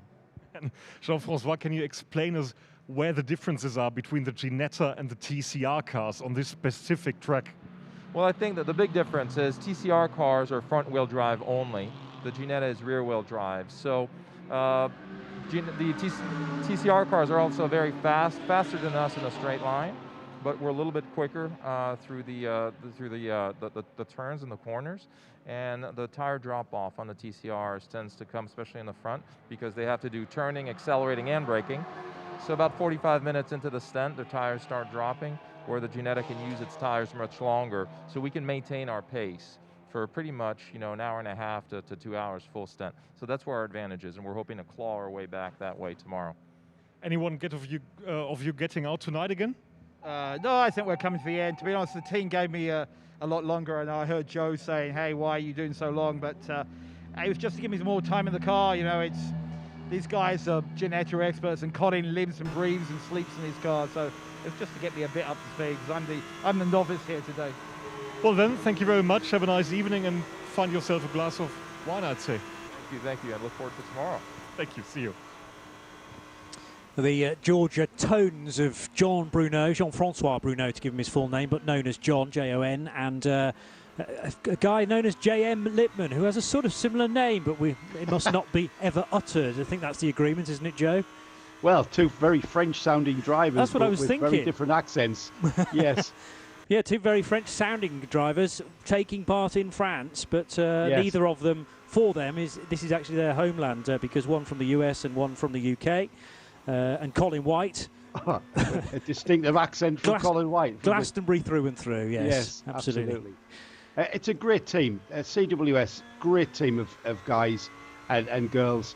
Colin, I'm not sure if Colin's wife's going to be there. I'm not sure if, with regards to travel restrictions and stuff, but it's a real family affair. And the team transporter is an old bus converted into a hospitality unit, a sleeping area, and a living area, as well as a car transporter. And the adventure that is CWS, that the team, Colin, I'm not sure. There's every chance that Colin has driven that transporter all the way to the south of France. He does on occasion. And to be around that team, I can understand what Jim means. Worth every penny. They'll be having a ball. Doesn't matter what happens as well. Doesn't matter where they finish. They'll have a great race. And the thing about Colin, I was speaking to GM during the week. I said to him, well, at least the car will finish. And he said, what do you mean? What do you mean? How do you know? I said, well, Colin will repair that car no matter what happens to it. He will repair it, even if it's in the pits for 8 hours out of the 12. You will take the checkered flag. Yeah. And he's very much like that. Well, he was probably game to fix his Ginetta when it turned into a fireball a few years ago at Barcelona. That, I think, was just a bit beyond him, but he probably would have been ready to get all the tools that they'd taken with him out to Spain that year and try and get it back in the race. That was a disastrous moment, sadly, because I remember the marshals arriving on scene just didn't have the right extinguisher. But that's been the most severe problem they've had to this point. Others, when they're mechanical dramas, then Colin will be at the front of the queue to muck in and sort it all out, because not only is he a very fast race driver, but he knows every nut and bolt of that Ginetta, probably put it together himself. So mightily impressive, and a good laugh as well, as JM was explaining. Colin continues. Well, he doesn't continue to be at the wheel now because he's brought the car in, and I think that will be just about it for CWS Engineering. The Kessel Racing Ferrari has a new driver, I noticed. So the number 8 car with now Leonardo Maria Del Vecchio doing some night laps, I think for the first time in the session. So LMDV, as he's known to his friends, Leonardo, for Kessel Racing on and out lap, and that car still the best, a 203.733, set by Marco Frezza at the very start of the session on only lap 3. Miroslav Vibor, Slovakian driver with Middle Cap Racing with Scuderia Praha. That car still second fastest, and Miroslav sticking to his pace in the mid 2-minute teens, really, 2:14, 2:15, sometimes a 2:16 as he goes across the line. And Stefan Aust, actually that 11 car, comes into the pits as well. So somewhat slim pickings now, Joe, as more and more cars are being parked up for the night. 1, 2, 3, 4, 5, 6, 7 cars I count still circulating. It's certainly what I expected, Johnny. There's no reason whatsoever to pound round and put miles. We talked about the mileage on the 101 Red Camels Jordan car, and by pounding round and round, unless you've got a purpose like what we're seeing there, the Pro Sport Aston still out there on track, that's a new car. They're using their spare car, so they'll need to be, the more mileage they can get on that car, the better, because it's a bit of a shakedown plus night practice. Whereas if you've come in under normal circumstances, you're just putting miles on all of the car, the suspension, the engine, the gearbox, and once you've completed your mandatory 2 timed laps, for each of your drivers, then there's really nothing really that you must do unless you really have to, like the Pro Sport team, for instance. So yeah, with 16 minutes remaining, Johnny, it's no surprise that we see pretty much 80% of the field in the pits now to ready, basically get the car ready, prepped and ready for what is a relatively early start. These boys and girls in the pits are going to be. There might be a checkered flag now. The session on track might be finished, but the hard work is just about to begin. Certainly so. 88 happy to continue around, and it's Milan Doncha doing some lap times now. So that one might be set for a bit of improvement with the young Dutchman at the wheel, as we can get another update from Lucas from the pits. Yes, from that very same team with Robin Rogalski. We spoke about him earlier. He's new to the 24-hour series by Creventic. He's also new to the Audi R8, and it's been a difficult start tonight. However, Robin, welcome to the championship. How are you enjoying your time here so far? Hey guys, yeah, we got very good time. That's my first time in Audi R8 GT3, so quite new experience, but I enjoyed it a lot. And yeah, the team make an amazing job this weekend. We also struggle a little bit with some technical issues, but we work like crazy, so let's see how it goes. You just did another driver change. Milan now heading out. Is he the last one for tonight and then you are done? Yes, Milan make the last stint and we are done for today. Unfortunately, today in night practice we were able to make only two laps per driver, so it's not a lot, but it's still something. And as you said, you're new to the Audi R8, but you've done GT3 already with Mercedes, I think. Yes. I did a few rounds with Talksport WRT in GT World Challenge last season. And of course, and also with Get Speed Performance, I did a few days of testing. And what is the plan for the rest of the season? Do you already have your schedule fixed as far as it's possible at the moment? No. Corona makes that I don't have nothing fixed yet. But let's see how it goes during the year, because everything changed so quickly, so it's difficult to schedule something. All right, it's been a bit of a difficult start, but things will get better tomorrow. Thank you very much, Robin. Thank you, guys. See you. Robin Rogalski from Car Collection Motorsport, and yeah, looking forward to his stints in the race. I doubt he's ever raced in the nighttime running either, so with his experience of Audi Safeheart R8 Cup Championship winning as he was in 2019. Done that campaign 3 seasons back-to-back now, 18, 19 and 20. So that's the Audi connection, moving up to the big GT3 cars now. And that car, just to remind everybody, Johnny, that car has only really ran for the final hour of this night practice. Yes. Remember, in with a problem. So that's the reason that car's still going round. It's because it hasn't didn't take part in the first hour of this session. Yeah. So Milan Doncha, the younger of the Doncha brothers, piloting that. He as well is a former champion in actually GT4 European racing for Phoenix, another very well-known Audi outfit. But fans particularly of GT racing stateside will know all about Indy Doncha, who started his racing in Europe and is now well established, but in the Mercedes world. So you've got two brothers there, but with two very different marks. And Indy not with us this weekend, but has raced in the 24H series in the past, including several Dubai 24 hours. So 8 car is still out on track. The 58 Mercedes still putting in laps as well. The MP Racing all green Mercedes. And that takes on a very different complexion in the night time. Even greener, if that's possible, with lots of LED lights around the nose of that car, echoing its paintwork. And Thomas Gossner now at the wheel of that in the final sector. Gilles Schmitz has brought the GTX entered Speed Lover Porsche, the 992 iteration of that car, down pit road and actually into the fueling area. So that's the car that the Verhoevens are driving this weekend. Kurt Henson. Car 401 is the Aston Martin, the spare car, as we've detailed at length. And then you've got Daniel Wajcinski for Nordschleife Racing with their Ligier, and Jorge Belloc Ruiz in the Tit-Tap Totcar Sport Cupra, car number 123. But everybody else has either not been able to be part of the session, i.e. the 101, or has done all of their work in plenty of time and now parking up for the night. Just over 10 minutes to go.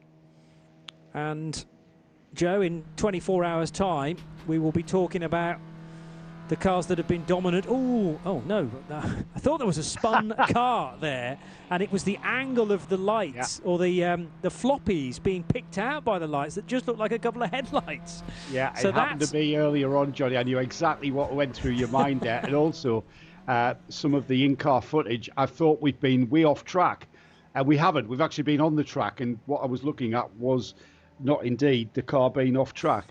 Well, that's something to be mindful of, isn't it, later on during the race tomorrow, not to be caught out by that. We'll get another thought from you in a moment, Joe, but first of all, Lucas.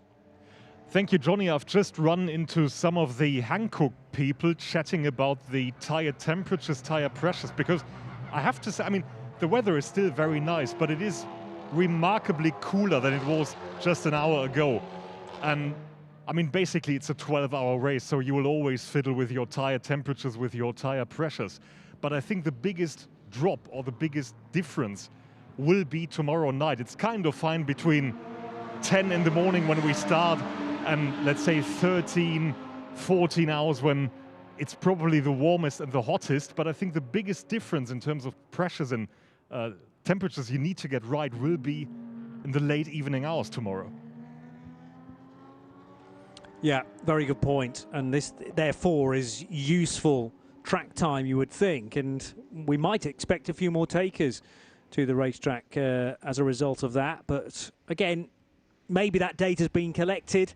The temperature drop-off is certainly something that needs to be recorded. And we're now beyond that, and probably temperatures starting to stabilise again.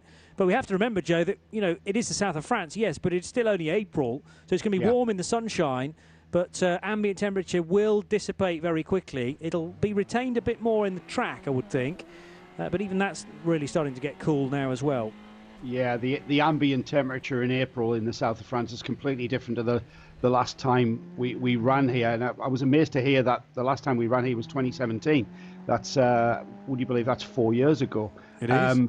But it was stiflingly hot. I think that was in July. And one of the biggest pieces of equipment, the most important pieces of equipment for the teams, was to bring an inflatable paddling pool so that the drivers and crews could literally just go and sit in it to cool off. It was absolutely horrifically hot. That's not going to be a problem here this weekend. It's going to be almost what I consider perfect conditions. You know, 20 degrees ambient gives you about a 30-degree track temperature at the height of the sun during the day. And that's nigh on perfect. I think the tyre drop-off with the track temperature cooling off at this time of year, the track loses its heat pretty quickly because the heat hasn't impregnated into it like it does sort of at the height of summer. And it maybe is going to be only become a problem for maybe the TCR runners that can go beyond the 1 hour running. And if you just happen to be lucky enough to be pitting with just over that, you say an hour and 10 minutes to go, and you put that set of tyres on when the track temperature is still pretty high and the sun hasn't quite dropped, then, you know, but I think, you know, once again, once the car's up and running, I think if that is a problem, you'll see it in the rears first on a TCR car. It's always going to be the rears that cool off quicker.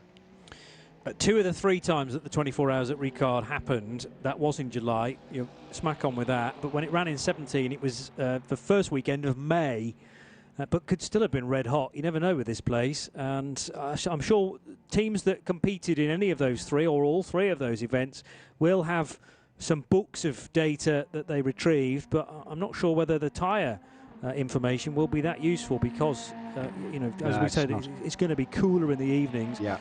And therefore, much of that can go back into the library. 2017 was won by that well-known lineup of Daniel Alleman, Ralph Bone, Robert Renauer and Alfred Renauer.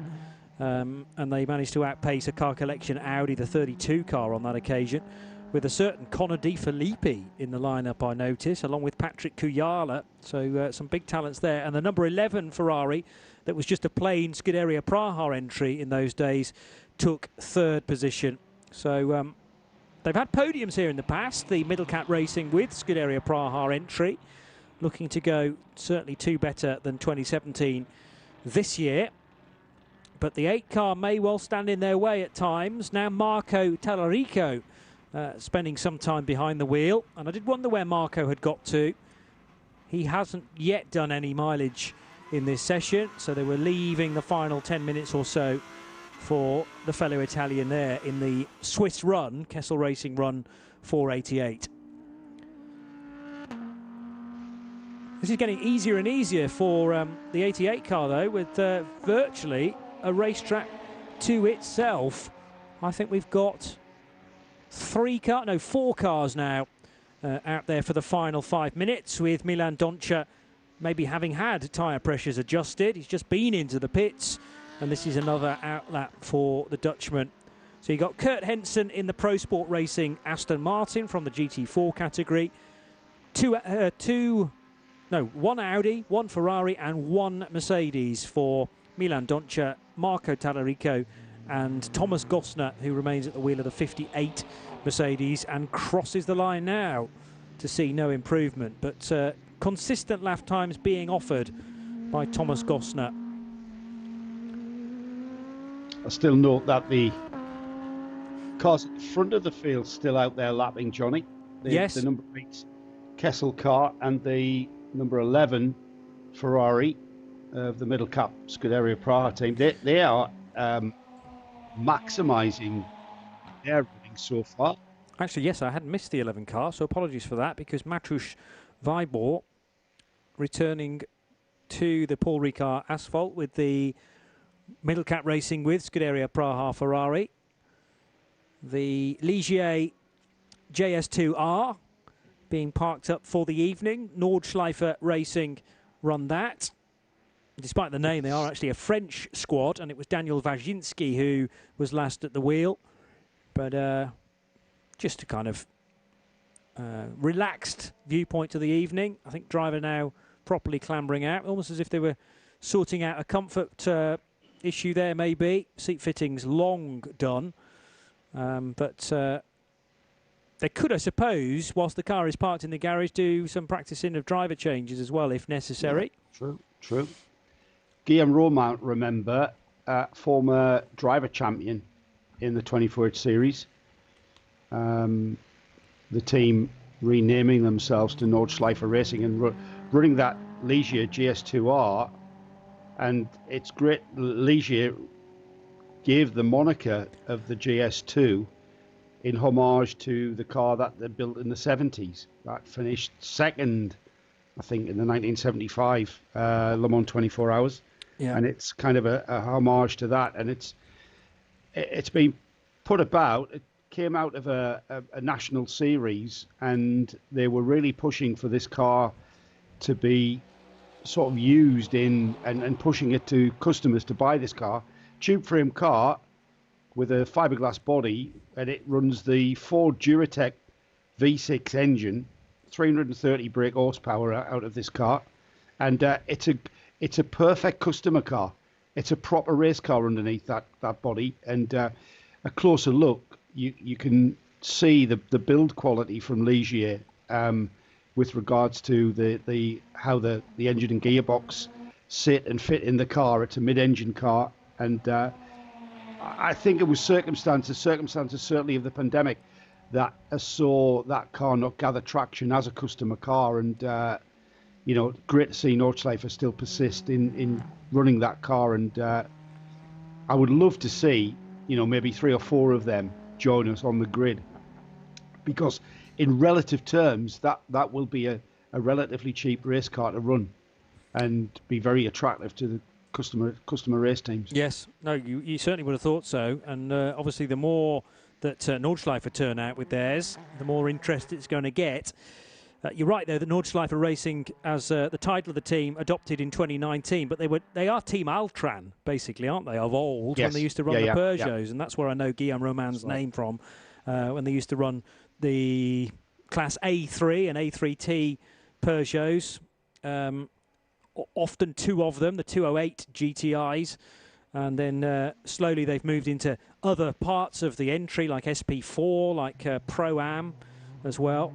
And now in the TCX division with the lone Ligier, but scope to build on that, certainly from their perspective and also from other customers as well that are interested in the JS2R. So the Mercedes, with its green illuminated teeth now in the nose of that car, the 58 MP racing machine, using every single minute of the session. That'll be for driver time, Johnny. They'll be wanting their drivers to have as much seat time as possible. The Gossner family running in that car. And it's been an eventful evening, sometimes for the wrong reasons, with a couple of half spins. But I haven't seen actually any incidents in the last half an hour to 45 minutes. So better to get those moments out of the way, learn why they happened, and try and limit them when you get to the race. As the number 8 Marco Tallarico driven Kestel Racing Ferrari, just a little way off the apex into the penultimate corner at Virage du Lac. Right-hander at Virage du Pont, which is tricky. It's much tighter than a 90-degree right-hander.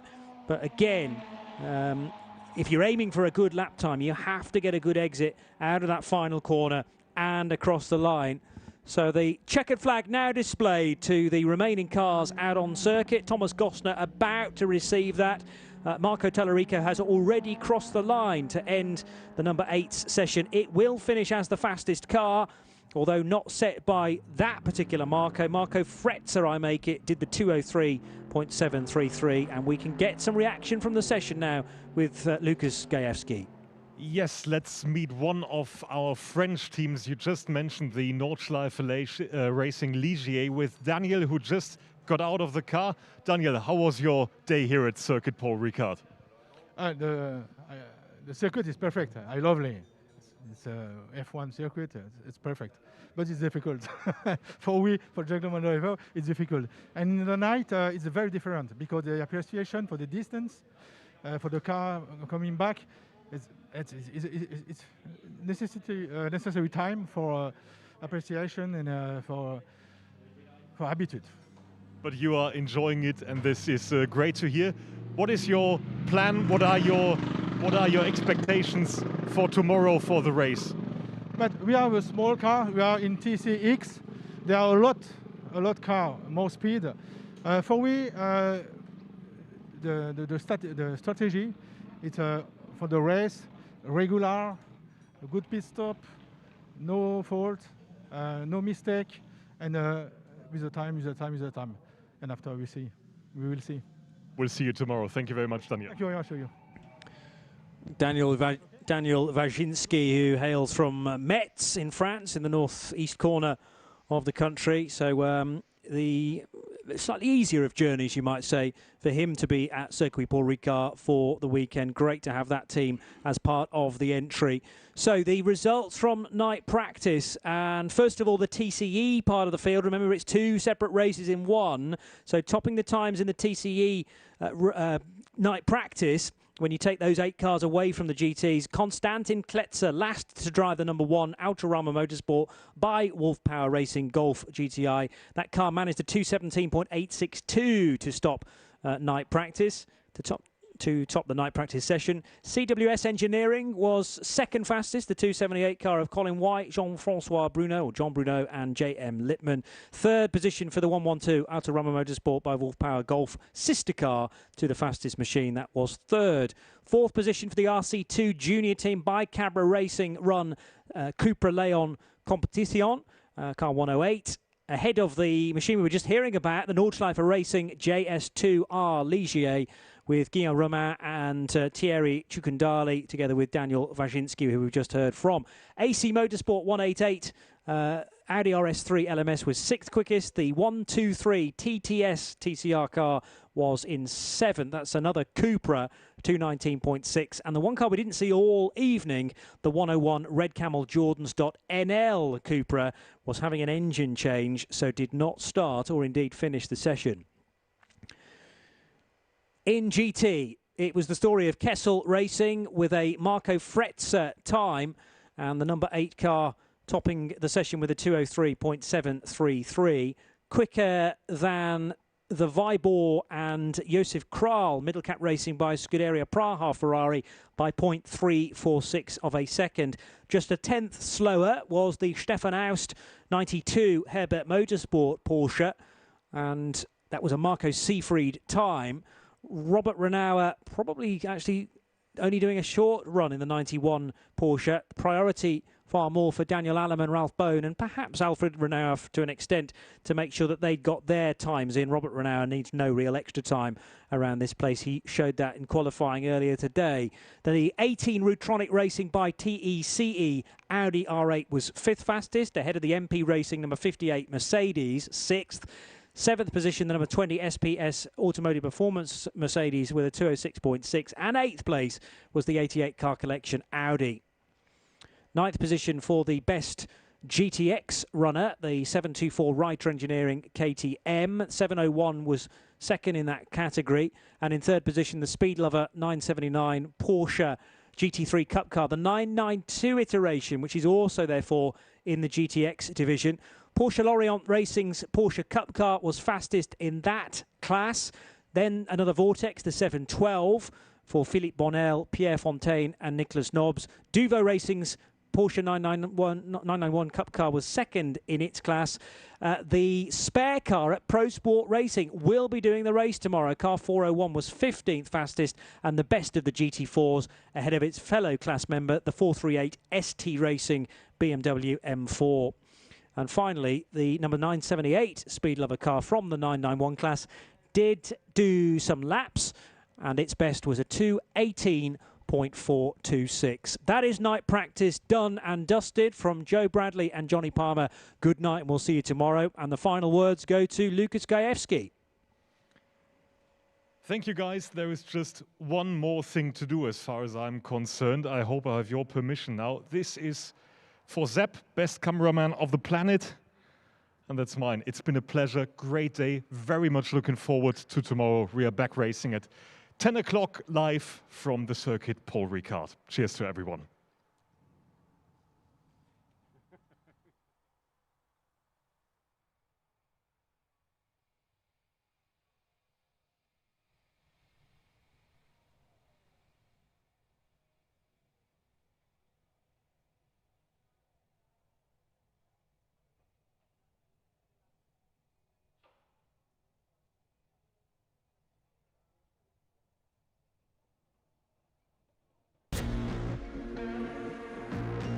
One championship, 8 races, legendary circuits, drivers from all over the world, one family, one passion, endurance racing. Welcome to the most professional endurance racing series for all drivers, amateurs, semi-professional and professional. Welcome to the 24-hour series powered by Hankook. Round 1. The Hankook 24 Hours of Dubai.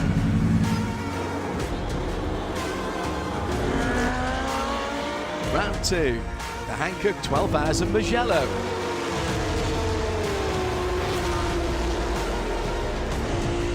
Round 3, the Hankook 12 Hours of Circuit Paul Ricard.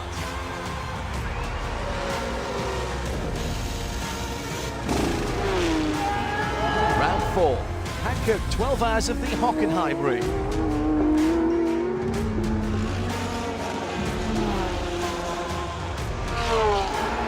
Round 5, Hankook 24 Hours of Portimao.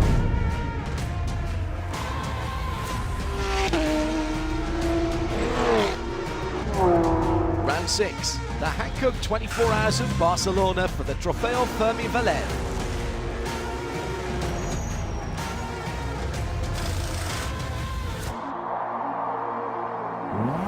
Round Round 7, the Coppa Florio for the Hankook 12 Hours of Sicily.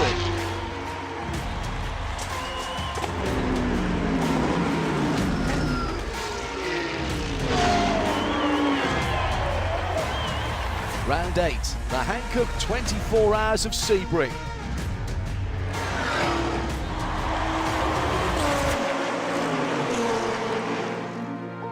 Can you beat the challenge of 8 endurance races?